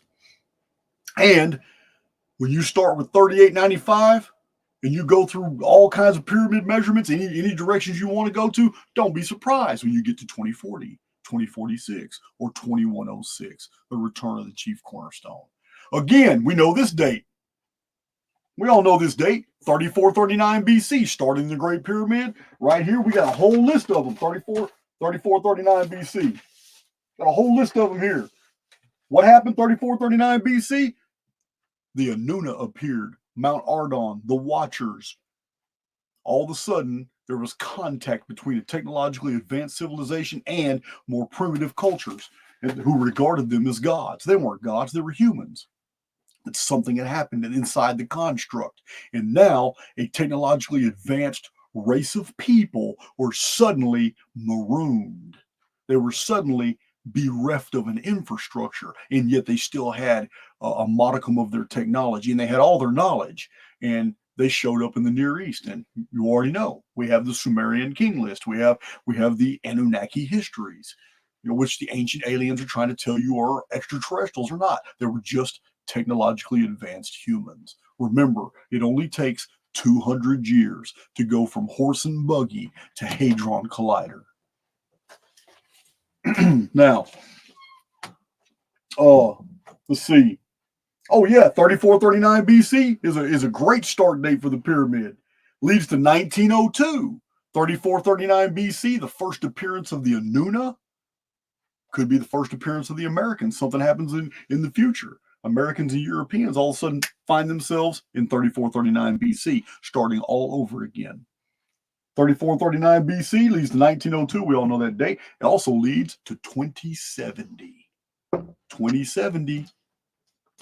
I got some real serious videos about our exodus from the construct. Who gets to leave and who has to stay and go through the loops. They're going through the loops. That's what it's all about. Remember the story of the prodigal son. Remember that story, guys. 2070, 3439 BC leads to 2106. 2040. Guys, it's just amazing. Absolutely amazing. So we have, also 3439. Oh, the reason it ends in 2046 is because it began with the Nemesis X appearance. 3439 BC wasn't just the appearance of the Anuna in the ancient world. It was the return, it was the very first appearance in the historical record of the Nemesis X object in the sky. It caused major flooding. It's called the Gihon flood. in the book of Jasher, and it killed 1/3 of either the people of Egypt or it said the entire world, but I doubt it. I think it was just the people of Egypt. So 3373 BC. Really interesting. The Great Pyramid seems to be a record of all these ancient calendrical systems. So it's no surprise that year one of the ancient American Olmec calendar, the predecessor to the Mayan calendar, started 3373 BC. But when you follow it through the geometry of the Great Pyramid in the rectilinear measurements, you're going to come to 2040, 2046, and 2106. How is that possible? If you don't find it, if you don't come to those conclusions in the actual rectilinear measurements of Sir Flinders Petrie, you will when you measure those in pi or phi or curvature. Again, 3273. Everybody who's read Chronicon knows the importance of 3273 BC. It is when Enoch entered the historical record. Enoch. Later on, Enoch is ruling over the Anuna. Also, and Enoch is attached to 2239 BC. He's attached to 2106 AD, and also attached to 2070, the Exodus number. Oh, that which is intriguing. Why? Because Enoch vanished because God took him and he was no more. Yeah, remember the traditions attached to the idea of the grand architect in the past who designed the Great Pyramid. We know that was Enoch's role. We know he was a mathematician, an astronomer, and an architect. We know that he encoded the past, present, and the future in a special project called the Altar of God. We know that it was later, 1,000 years or so later, called the Altar of Agni. We know that the Great Pyramid was finished in 2815 BC after 90 years of construction. 90 years is 1080 months. It's 108 times 10. This is all self-referencing. The Altar of Agni had 10,800 bricks. Just like the altar, the altar of the Arabs had 1,080 eyes. Remember the eye in the pyramid. All these things are connected. But even more so, if you take the number 108 times 10, you get 1080. But the Great Pyramid is a three-dimensional depiction of a two-dimensional geometry of a pentagram, a five-pointed star. To make a pentagram, you have to draw 10 108-degree angles. It's in two dimensions. It is a geometrical form in 5 points, 5 terminations. But if you take that two-dimensional pentagram and you turn it into a three-dimensional figure, you have 4 at the base and 1 at the top. That's a pyramid made out of the number 1080.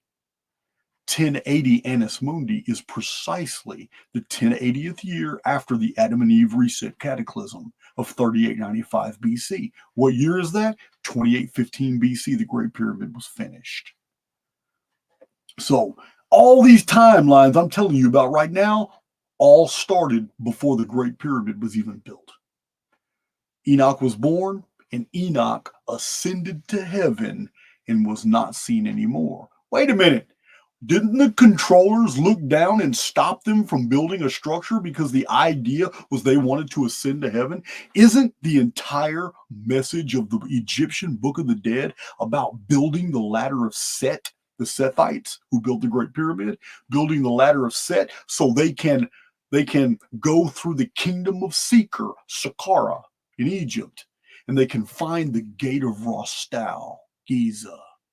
And once they find the gate of Rostal, they can go in and their spirit can be shot out to the star, to wherever their star is. That was the message of the Egyptian Book of the Dead, which is misnamed. Originally, it was called the Egyptian Book of Life. But this is what we find on the ossuaries. This is what's very clearly written on the coffin texts. This is the ancient Egyptian religion. I just recently did a video about it. The ancient Egyptian faith, this is what it was all about. It was all about escaping the kingdom of Seeker, the world, getting out of here, going. That's what they believed. This is what the story of the Tower of Babel was. But the Babel story isn't real. It didn't happen in Babylon. It happened in Egypt. It's a veiled threat, basically telling those inside the construct, don't try to build another gate. It's basically what it was. What is Babili?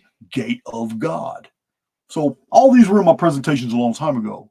I'm just saying that it's a good reminder right now when we're looking at these associations, because we have here connected to the Great Pyramid, the architect of the pyramid was Enoch. He was the Surid of the ancient Egyptian Coptic traditions. Surid built the pyramids. It's all there. The pyramids had what? They had the past, present, and the future in there. How do we know that Surid was Enoch? Because it literally is a mirror for the book of Jasher. Enoch was a king. Enoch was a emperor over 130 kings and princes. But Surid, who built the Great Pyramids, was a king over 130 nomes of Egypt. It is the exact same story. Surid was an astronomer, an architect. He was a chronologist. The disappearance of Enoch, that he vanished and he was no more because God took him, is the goal of the altar of Adam. It is the goal of the structure that is the Great Pyramid. It is why the controllers looked down and said, behold, man is like one of us. By virtue of imagination, there is nothing he can accomplish. And what were they trying to accomplish? They were trying to escape the construct. They were trying to invade heaven. And the controllers looked down, the gods in Genesis looked down and decided that wasn't going to happen. They struck them. What did they do? What they did can only be explained in simulation theory. There is no series of data points that any religionist, any philosopher, any scientist that could ever produce that can make sense of that story. But if we live in a codified reality and everything dissolves into mathematical programming, then it's very easy to change a few nuances. And all of a sudden, people who are communicating can't even understand each other anymore. Their own mode of communication has been altered to the point where they can't understand someone else. The story in the Tower of Babel was that languages were created as a result, and language creates division. But languages were created because mankind had come together in order to get out of the construct, had figured out how to build a structure that would breach the construct and they would escape. This is what the story of the Tower of Babel really is. And the veiled threat is you better not ever do that again. That's it. They destroyed it. They killed 1/3 of humans that were on the architectural project. They left the project absolutely unfinished and damaged it. This is what we find in that story. So this is the birth of Enoch. Enoch actually got exactly what everybody else was trying to get, and God took him. He was gone. 3195. And when you start with the year 3195 BC, which is interesting because this is in the Gnostic text called the Apocalypse of Adam. This is the year 3195 BC. This is the year that the future of the world was completely laid out to the Sethites. Who are the Sethites? They built the ladder of Set. What's a ladder? A ladder of heaven. Try to ascend.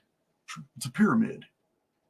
Yeah, that's all it is a pyramid. Just like in Genesis, when Jacob saw angels going up and down the ladder of heaven. Yeah, it's not an actual ladder with rungs. No, it's a pyramid. Zechariah Sitchin was right about that when he called the stairway to heaven a ladder. There's no doubt. So when you start your measurements with 3195 BC, you're going to come across amazing future dates that are all relative to these concepts of Exodus. Yeah, some of these timelines go straight to 1447 BC. What is that, Archaix veterans? It's the year 2448, Annus Mundi. And when you take 2448 times 3, you have the whole pyramid timeline from 5239 BC to the return of the chief cornerstone, 2106 AD, the year 6000 of the Annus Mundi system. And the Annus Mundi system started in the 1344th year of the Anunnaki system. Putting them together is precisely 2448 years times 3. 3 is the number of a closed circle. It's completed. It is the number for Exodus. It is the number for a body of people removed from a much bigger scenario. That's what the number is. But I've covered all that in prior presentations. This is all about the rectilinear measurements of the Great Pyramid. So we have, again, 3151. I lost track. I got so many here. Let me find some 3151s. 3151, Enoch is made emperor over the Anuna and the Adamu. 3151. 3151. I know I got a bunch of them. Might be in my folder here. Yeah, 31. Yeah, using the measurements of the Great Pyramid. Oh, man, I'm not going to, can't. Yeah, guys, I don't want to think. You guys know, man, I'm always showing you because I don't want you to think I'm lying. Look at my fingers. My fingers. You know what? I'm gonna move this. I'm sharing my screen right now. I'm sharing. Let me stop sharing real quick so you can see this. Look between my fingertips. 3151 BC. What date does that end on? Don't let me lie to you. Just look at the date. What is boxed? It starts off at 3151 BC between one finger, and it goes all those are pyramid measurements, and it goes to what date? Can somebody say that for me, please? What is that date? Right there. Using only pyramid measurements. So, how do you interpret that? Well, it's real easy. 3151 is when Enoch was made ruler over all the Anuna and all the Adamu. Well, according to the pyramid measurements, the concept that is closed here is 2106 AD, when the chief cornerstone comes to finish the monument of man and is now ruling over all of the elect who will be making Exodus, who were made sufficient building materials to complete the architecture of God, and all those who are on the outside looking at the architecture of God who are still trapped in the construct. That's what that means. Hundreds of examples like this. We could go on for days with these videos.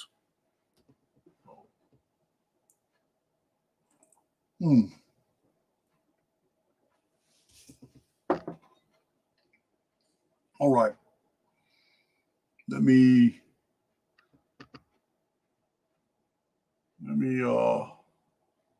not done. Let me share my screen again.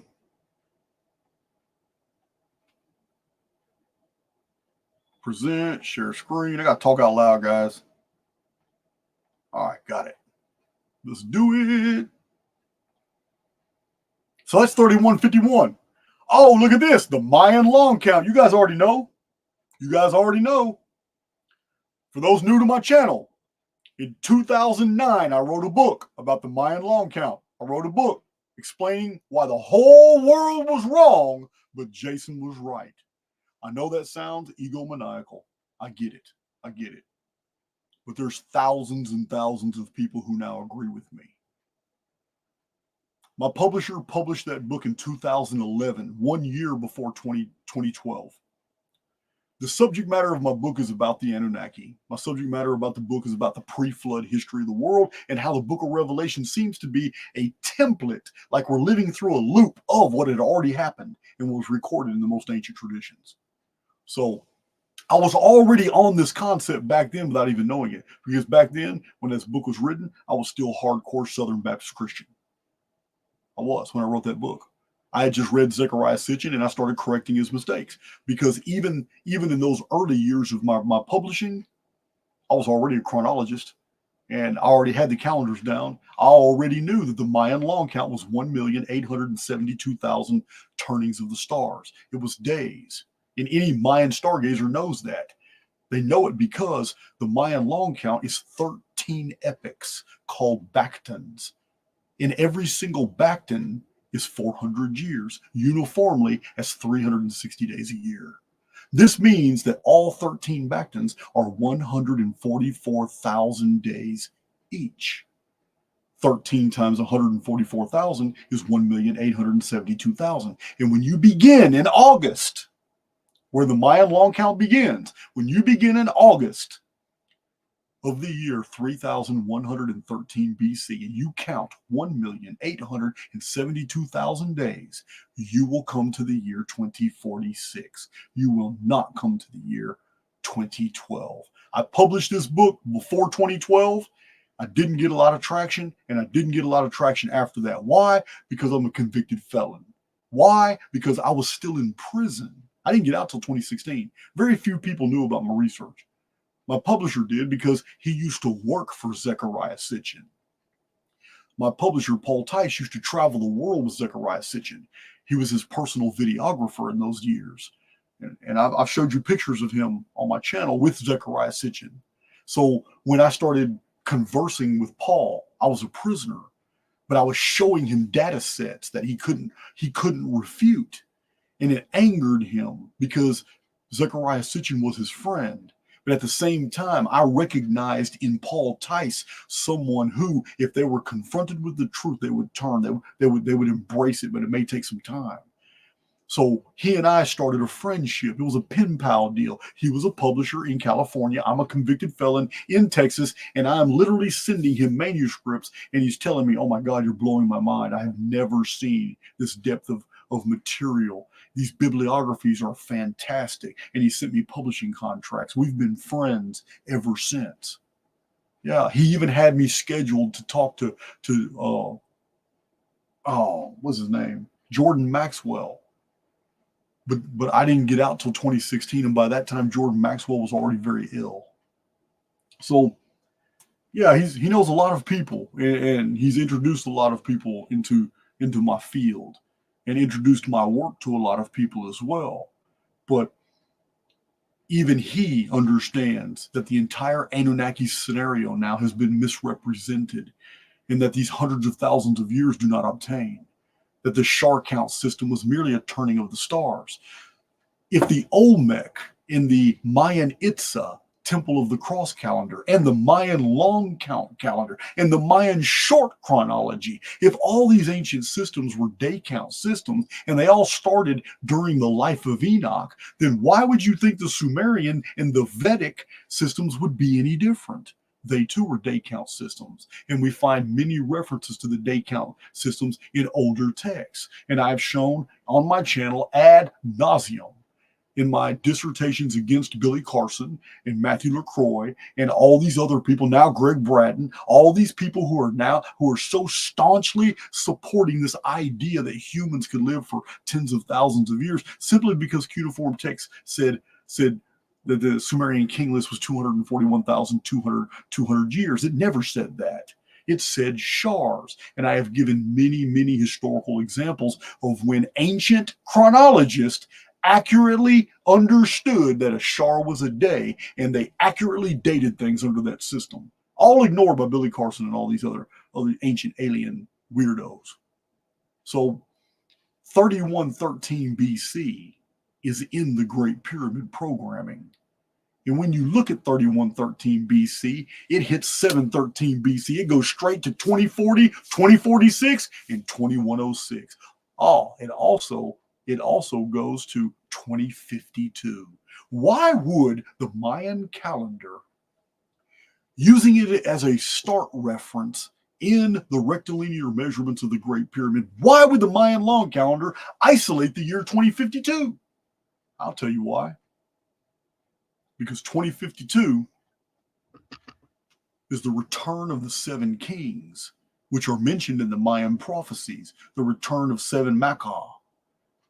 When hundreds of millions of demons will invade the earth, according to the Mayan prophecies. They're coming from the 13 hells to invade the earth and the 13 heavens after the 13th age has ended and the collapse of time occurs. This is Mayan prophecy. Why is that relevant? Because the Mayan prophecies say the collapse of time will happen at the end of the 13th Bactan. The end of the 13th Bactan, by our calculation, shows 2046. What's 2046? It's the return of the Nemesis X object. What is 2046 in the book of Revelation? It's the second and third trumpet. What's happening? Time collapsed. How do we know time collapses? Because it says so. It says 1/3 of the sun, 1/3 of the moon, 1/3 of the stars, 1/3 of the day, 1/3 of the night. That's very detail specific. All five of them are reduced by a third. That means our 365.25 day is now 243 days. It also means that our 24-hour day is reduced to 16 hours a day. It's called the quickening. How do we know that that's an accurate interpretation? Because the book of Revelation says that the quickening it occurs to keep them from the evil to come. It is literally speeding up the time. And how do we know that that's an accurate interpretation? Because it specifically says that the dragon becomes full of rage. Why does it become full of rage? Because he knows his time is short. Yeah. In the older traditions, the dragon stole from the Godhead.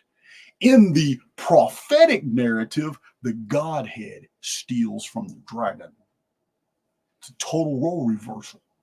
So this is the subject matter of the Mayan law count, the return of the Nemesis X object and the collapse of time. So we have 3103 BC, the Vedic calendar. What an amazing calendar. But you can't be amazed by all the calendrical associations in the Great Pyramid because the Vedic calendar, as I've shown, I have a whole video on the Vedic calendar showing that every 138 years or numbers divisible by 138, major events in world history happen. The Vedic calendar is indeed a Phoenix timeline embedded within the Phoenix chronology. It is amazing. So we can't be amazed. Why can't we be amazed? Because the rectilinear measurements of the Great Pyramid are divisible by 138. So they're totally commiserate. We can't be amazed. It's just a fact. There's no way to get around it.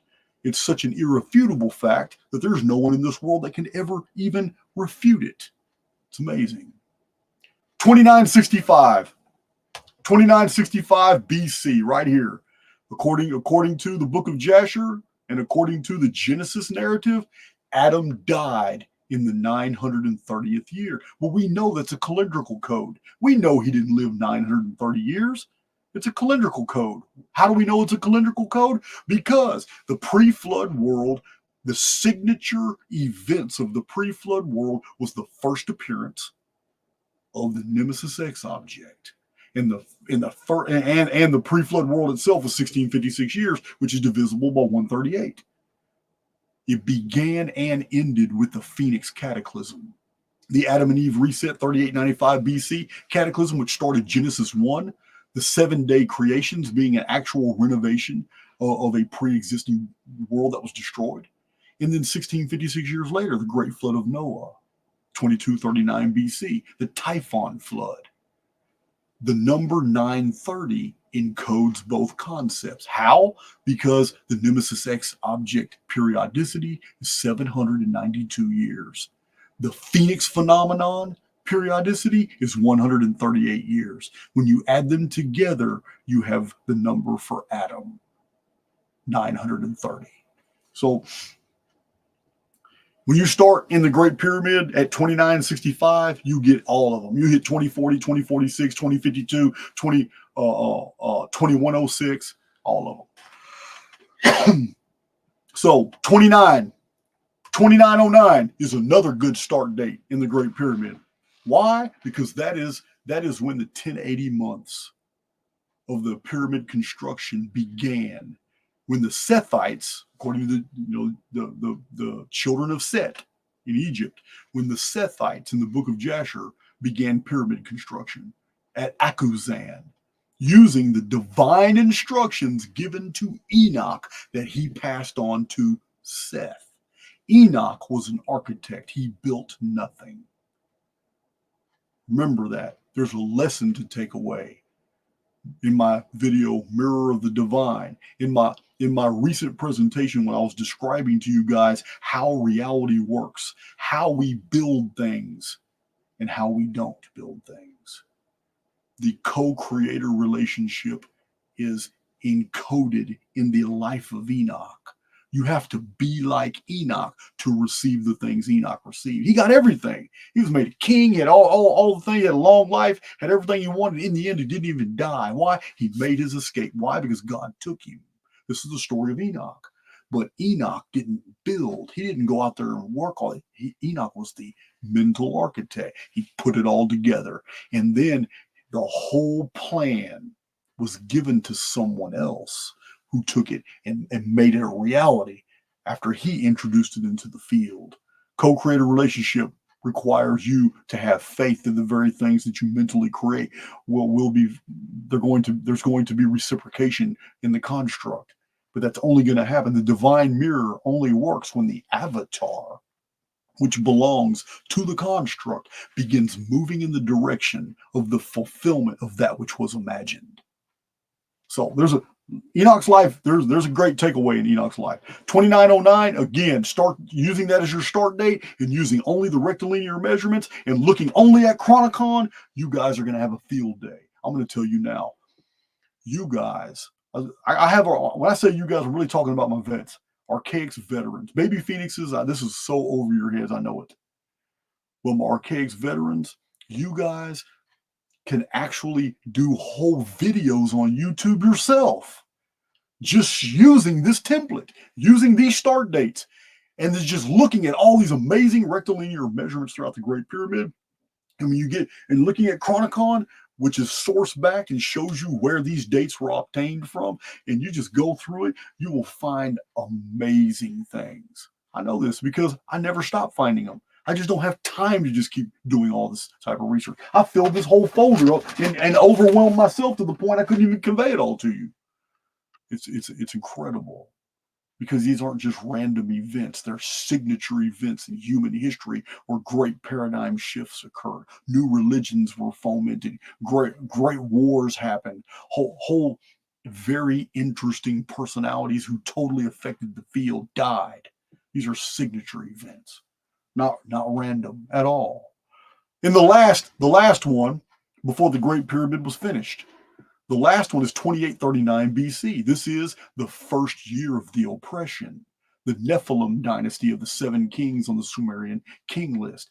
2839 BC is the birth of Noah. Remember, Noah was a baby. He was just born in the first year of the oppression. For those of you who know your antediluvian histories, you know your pre-flood histories. Using 2839, you come across amazing dynastic changes throughout human history when you use the pyramid template. The pyramid is like your chronograph through history, forward and backward in time, just like the Antikythera computer that was discovered in 1902 from a shipwreck in 1901. It was the discovery date is actually 1902, because until 1902 it had remained in a box and no one knew what it was until they cleaned it out. It was in shipwreck. It was in shipwreckage that had been relocated in 1901 from a shipwreck that had been found off the coast of Antikythera Island in the Aegean, I believe, or Mediterranean in 1900, when sponge divers found a shipwreck that was over 2,000 years old. And the Antikythera computer is amazing. I have presentations about it showing that it's actually designed to predict forward and backward in time when Phoenix will appear. And I lay out my evidence for that claim in those presentations. So let's see. Get out of here. Get back in here. Stop sharing. No, let me share. I got some charts to show real quick. So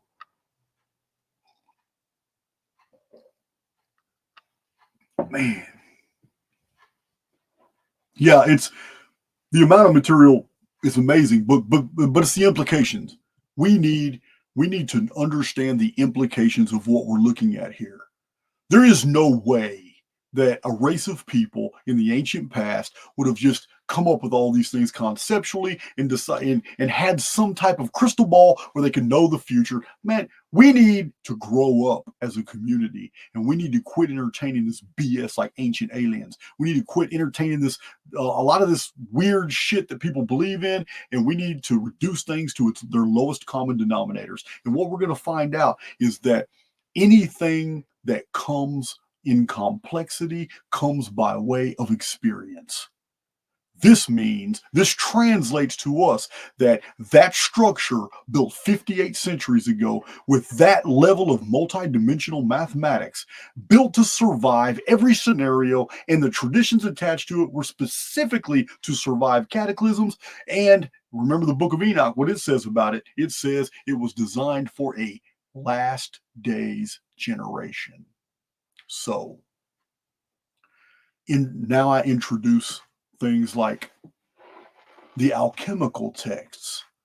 You guys know that video I did. It's very popular, where I showed over 100 medieval and Renaissance era illustrations from alchemy texts that showed that the elite in the educated and the elite do indeed know all about Phoenix and its association to the Great Pyramid. One of my moderators, if you would post that link in the chat so people can have something to watch. It's a long video, but it's absolute proof that they knew about the number 138. They knew about the Phoenix. The Phoenix is hidden everywhere in all these hundreds of pictures. It's amazing. It's amazing. In these alchemical treatises. We understand that the elite are operating on the Greek Olympiad calendar. And this is why our presidents are every 4 years, the Olympics every 4 years. The book of Revelation is subdivided in the seals every 4 years. Now, we're in the second seal now. We understand these things because we've had long experience in reading all these ancient records and all these texts and understanding these base denominators. They scream at us. We get the chronology. This is what Archaix is about. But what we need to get is that we are dealing with something that is of technological provenance.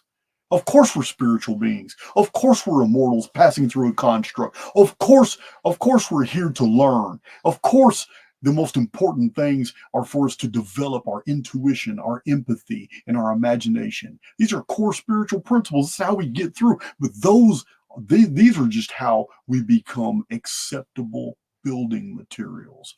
This is how we are chosen, like in the Shepherd of Hermas text. The construction workers are bringing stones, and then 7 holy ones are at the gate, making each person carry the stone through the gate. And if anything is found blemished, if anything is found unacceptable, they are thrown out. They're not even allowed to participate. But those who are acceptable are allowed to come in and put their stone in there. The Shepherd of Hermas text is telling you who you are and where you're going, and that the object is to escape the construct. How do you escape the construct? You have to be on a firm foundation. Remember the teachings of Jesus. The house that is built on a firm foundation is not going anywhere. It's not. The house he's referring to is the Great Pyramid. Every stone a soul of men. Ancient Egyptian word for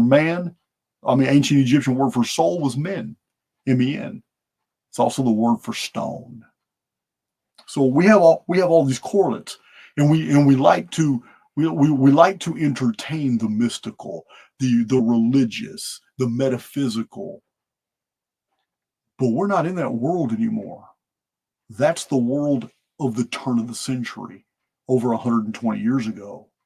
That was the world of the Renaissance, coming out of the Renaissance in the Napoleonic period. It's not the world we live in anymore. We have grown out of that. We are now in a technologically advanced world where we are now replicating simulation technologies that are almost as equal to what we're experiencing in daily life now. Not quite, but they're there. Virtual reality scenarios that are playing out in the digital universe are very real to a lot of people. We are entering the technologically sophisticated age at the plateau that we were at when we built the Great Pyramid. So the subject matter to this video was just for you to cogitate on that. We need to quit looking at who built the Great Pyramid, what's its function, why is it there. Quit watching these documentaries that just leave you with a bunch of unanswered questions and start looking at it differently. We built that structure. It contains information that we put in it because it's important to us. It was specifically built way back then by us because we need that data at a time in the future when we're able to extract it and use it for a certain purpose. Beyond any of that is pure conjecture, but that's my logic train for all the data that I've presented in hundreds of videos, my published books, and what I've presented tonight. Whether you agree with me, I don't know, but many of you will if you were to watch my Lost Scriptures of Giza playlist. That's my takeaway tonight, guys. That's it. That's all I want you to do is take that away, that the Great Pyramid isn't that mysterious when we put all the data sets, all these data sets that have been recorded in Archaix, attach them to the Great Pyramid, and we basically have our answers. We built the Great Pyramid. We built it for a specific function. We built it to preserve information for a future generation that would be able to extract that information for a benefit.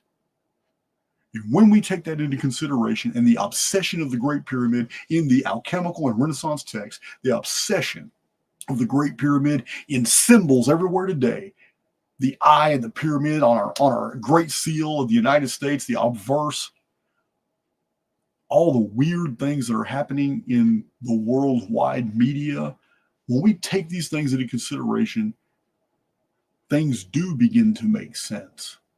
They do. There's a lot of misdirection in the digital universe. And there's a lot of people who actually believe that the digital universe is the real universe. And they get affected by the media, and they go up and down in their moods, and everything that they come into contact with them completely warps and alters their perception of the real universe. So, like I said, the key takeaway here is to remove the mysticism about the Great Pyramid, remove the fantasy, reduce it to its core fundamentals, and we are left with a scenario that we were technologically advanced in the past, which means we built the Great Pyramid in the future. And the only reason we would have ever done such a thing is because we realized we are somewhere we do not want to be. That's my takeaway, guys. And I need you guys to know, Virginia Beach, the tickets are $99 right now. But on the 15th, when Archaix Academy drives are mailed to everybody who's joined the Academy thus far, on the 15th, the tickets go to the Phoenix number 138, because then we got a lot less tickets by that time. So they're $99 right now for the Virginia Beach dissertations, and they'll be 138 after the 15th. And those of you waiting on Archaix Academy, listen, you're gonna love it. You're gonna love it. Just for a short, I'm just gonna give you a short. Most of the individual courses are 3,500 words. This is an amazing amount of data put together very succinctly, very easy to absorb. It equals about 9 to 10 pages typed. But each course has 3 to 5 takeaways. This is what you need to know. It's 3 to 5 takeaways in the course. Then it has the bibliography and the recommended reading. Not only do you get a list of all the sources for that data for each course, but the PDFs of the books that are referenced are in the course itself. So you don't have to buy those. They're a part of the academy. So some courses are going to have a whole bunch of PDFs attached. All those books are yours. Those are your books. And like I said, I've already gave some sneak peeks to people on it's amazing. I told you guys, Archaix Academy, the definitive purpose here is to remove all the BS from the field. Anybody promoting BS in the field, this is the core data. And listen, they got boots to fill if they want to oppose any of this information, because everything is source backed. And you guys know I like to overkill my bibliographies. The whole idea of Archaix Academy is so that no one can bullshit you anymore about all these individual topics. So that's it, guys. I kept it under 3 hours. I did it, man. The only reason I kept it under 3 hours because there's no way in hell I can go through. It's just too much, guys. So much in here. It's just amazing. Yeah. Look at this. It's crazy. I want to share so much, but I just don't have. Here's a chart. I don't even know if I have this chart printed up. There's an interesting chart. I don't even know if I have that charted up anywhere. I have to go through all my charts. I have to go through all my chart files to see if I even have this one. You see those boxes? Those are all mega dates in history. 1447, the Exodus from Egypt. There it is. Yeah, man. I need to go through all my files again. I got a lot of charts. They're just sitting in. I don't know why. I'm just so disorganized sometimes. So crazy. Oh, and I still got some Oh, wow. Wow. I still got some old handwritten. Man, look at this one. I might need to take a picture of this one. That's a hand. Look at that. This is pen and ink I did long years ago. These are all the actual measurements of the King's Chamber. These are Sir Flinders Petrie's measurements right here. This is all King's Chamber. There's a whole bunch of calendrical mysteries in there as well. It's amazing. There, it's amazing. This granite leaf you see right here, where my middle finger is, that's hanging in the antechamber. That granite leaf was the subject of mystery in the 1880s and 1890s because it has a 1-inch boss on it. And researchers in the 1800s quickly realized that 1-inch boss was the focus of the antechamber.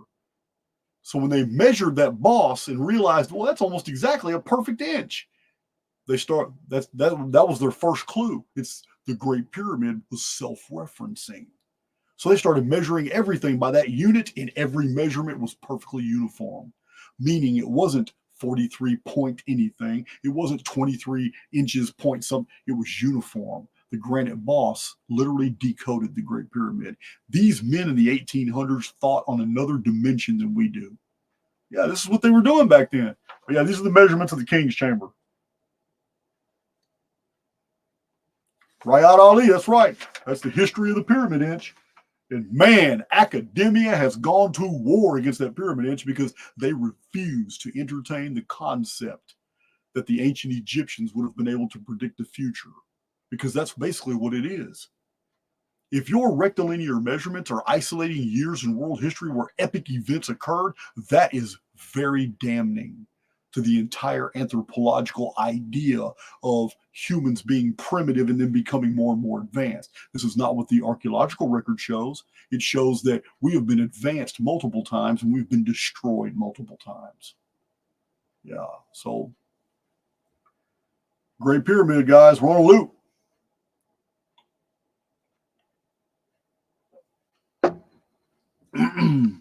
Somebody please post my Archaix Academy link. Somebody was asking about it. Shiva, you need to send me an email whenever you're ready to do that Q&A. Guys, there is another thing in the works. There is another. I have another idea. I'm not talking about a debate. You guys know I only want to debate those people that are putting out this BS in the field that's easily disproven, and where I have freely given the data to my my academic adversaries. But I'll tell you what, I'm not looking for a debate on a certain issue. I'm waiting. I'm waiting for a reply. Somebody's trying to get familiar with my material, and that's all good. I applaud that. And when they feel that they're at that level that they can go ahead and be comfortable, because I get it.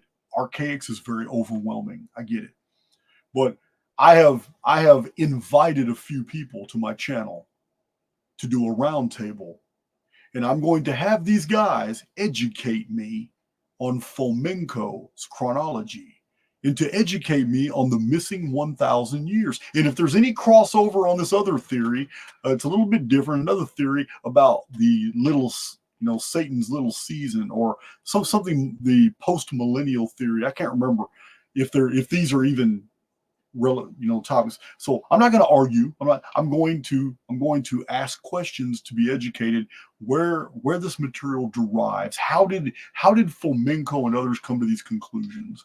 And the reason I'm doing this is because I have been critical of Fomenko in the past, but I'm going to freely admit to you that only comes from being vaguely aware of all of his material, because Fomenko has put out as much material as Archaix. In order to get through Fomenko's material, you have to read 28 volumes. I've never done that. I wasn't interested. So I went through the summaries of other people, and I got the gist of what he's promoting in his deals. So I'm looking for someone to educate me. I'm not going to be adversarial. I'm not going to be disrespectful to my guests. You guys know I had Ben Davidson on my channel. You guys know I am absolutely, completely against all the NASA narrative, all the NASA data. And yet still, Ben Davidson and I had a great time. We had a good chat.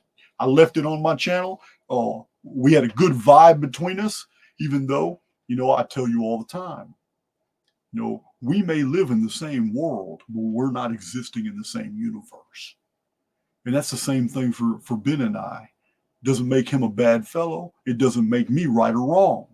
It just makes us different. And now I feel the same way about people that think that there's a missing 1,000 years. I'm willing to hear them out. I know otherwise, but I'm willing to hear them out. I'm willing to see what processes led them to those conclusions. So we're going to do this live on my channel. I'm going to find some guys. I've already reached out through Shiva Shampoo and some others. So it's just something to look forward to in the future. And like I said, they have no fear of me being critical. This is an information excavation. That's all that is. That's all this is. And you never know. Somebody might. You guys already know I have a real big problem with the fact that our modern day calendar, Anno Domini calendar, didn't even come into existence till 526 AD at all. So Sosigenes Exiguus created this damn calendar, and the first 525 years of the calendar never existed at all, because when he invented the calendar, he automatically assumed it was the 526th year since Jesus was born. Most people don't know this. A lot of people assume that we've always had this AD calendar. No, we didn't. An agent of the Vatican invented that calendar. And I have a video explaining why. Because they wanted to hide something. And I show you guys in the old books exactly what they admit they were hiding.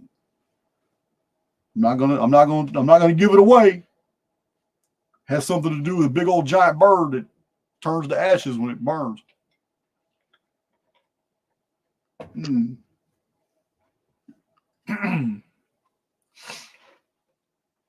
So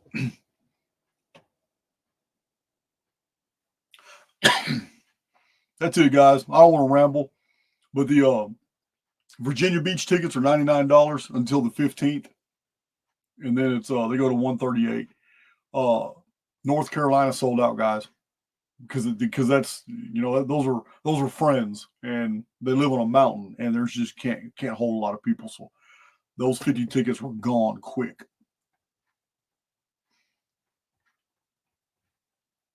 Yeah, it's I still have that. I still have that book, The Secrets of Enoch. You guys got that coming. And the very last Chronicon. Nick T finished the very last Chronicon. I know a lot of you don't watch those. I get it. I get it. There's still several of you who do. But if you noticed my last Chronicon video from a couple days ago, you saw all new pictures straight out of the Archaix library. Straight out of all these books in the Archaix library, you saw all new pictures. In the last Chronicon video, I'm going to have probably close to 1,000 or more of more pictures that you've never seen, because they're all Big John took all these pictures out of all these books, and all these way up here you can't see.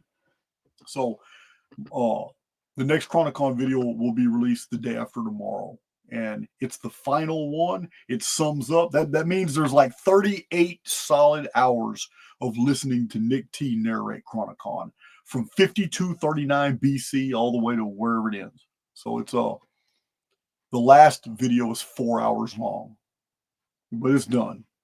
It's done. Yes, it is. And this has been real. This has been real, and it's been fun. I guess I could say that it's been real fun.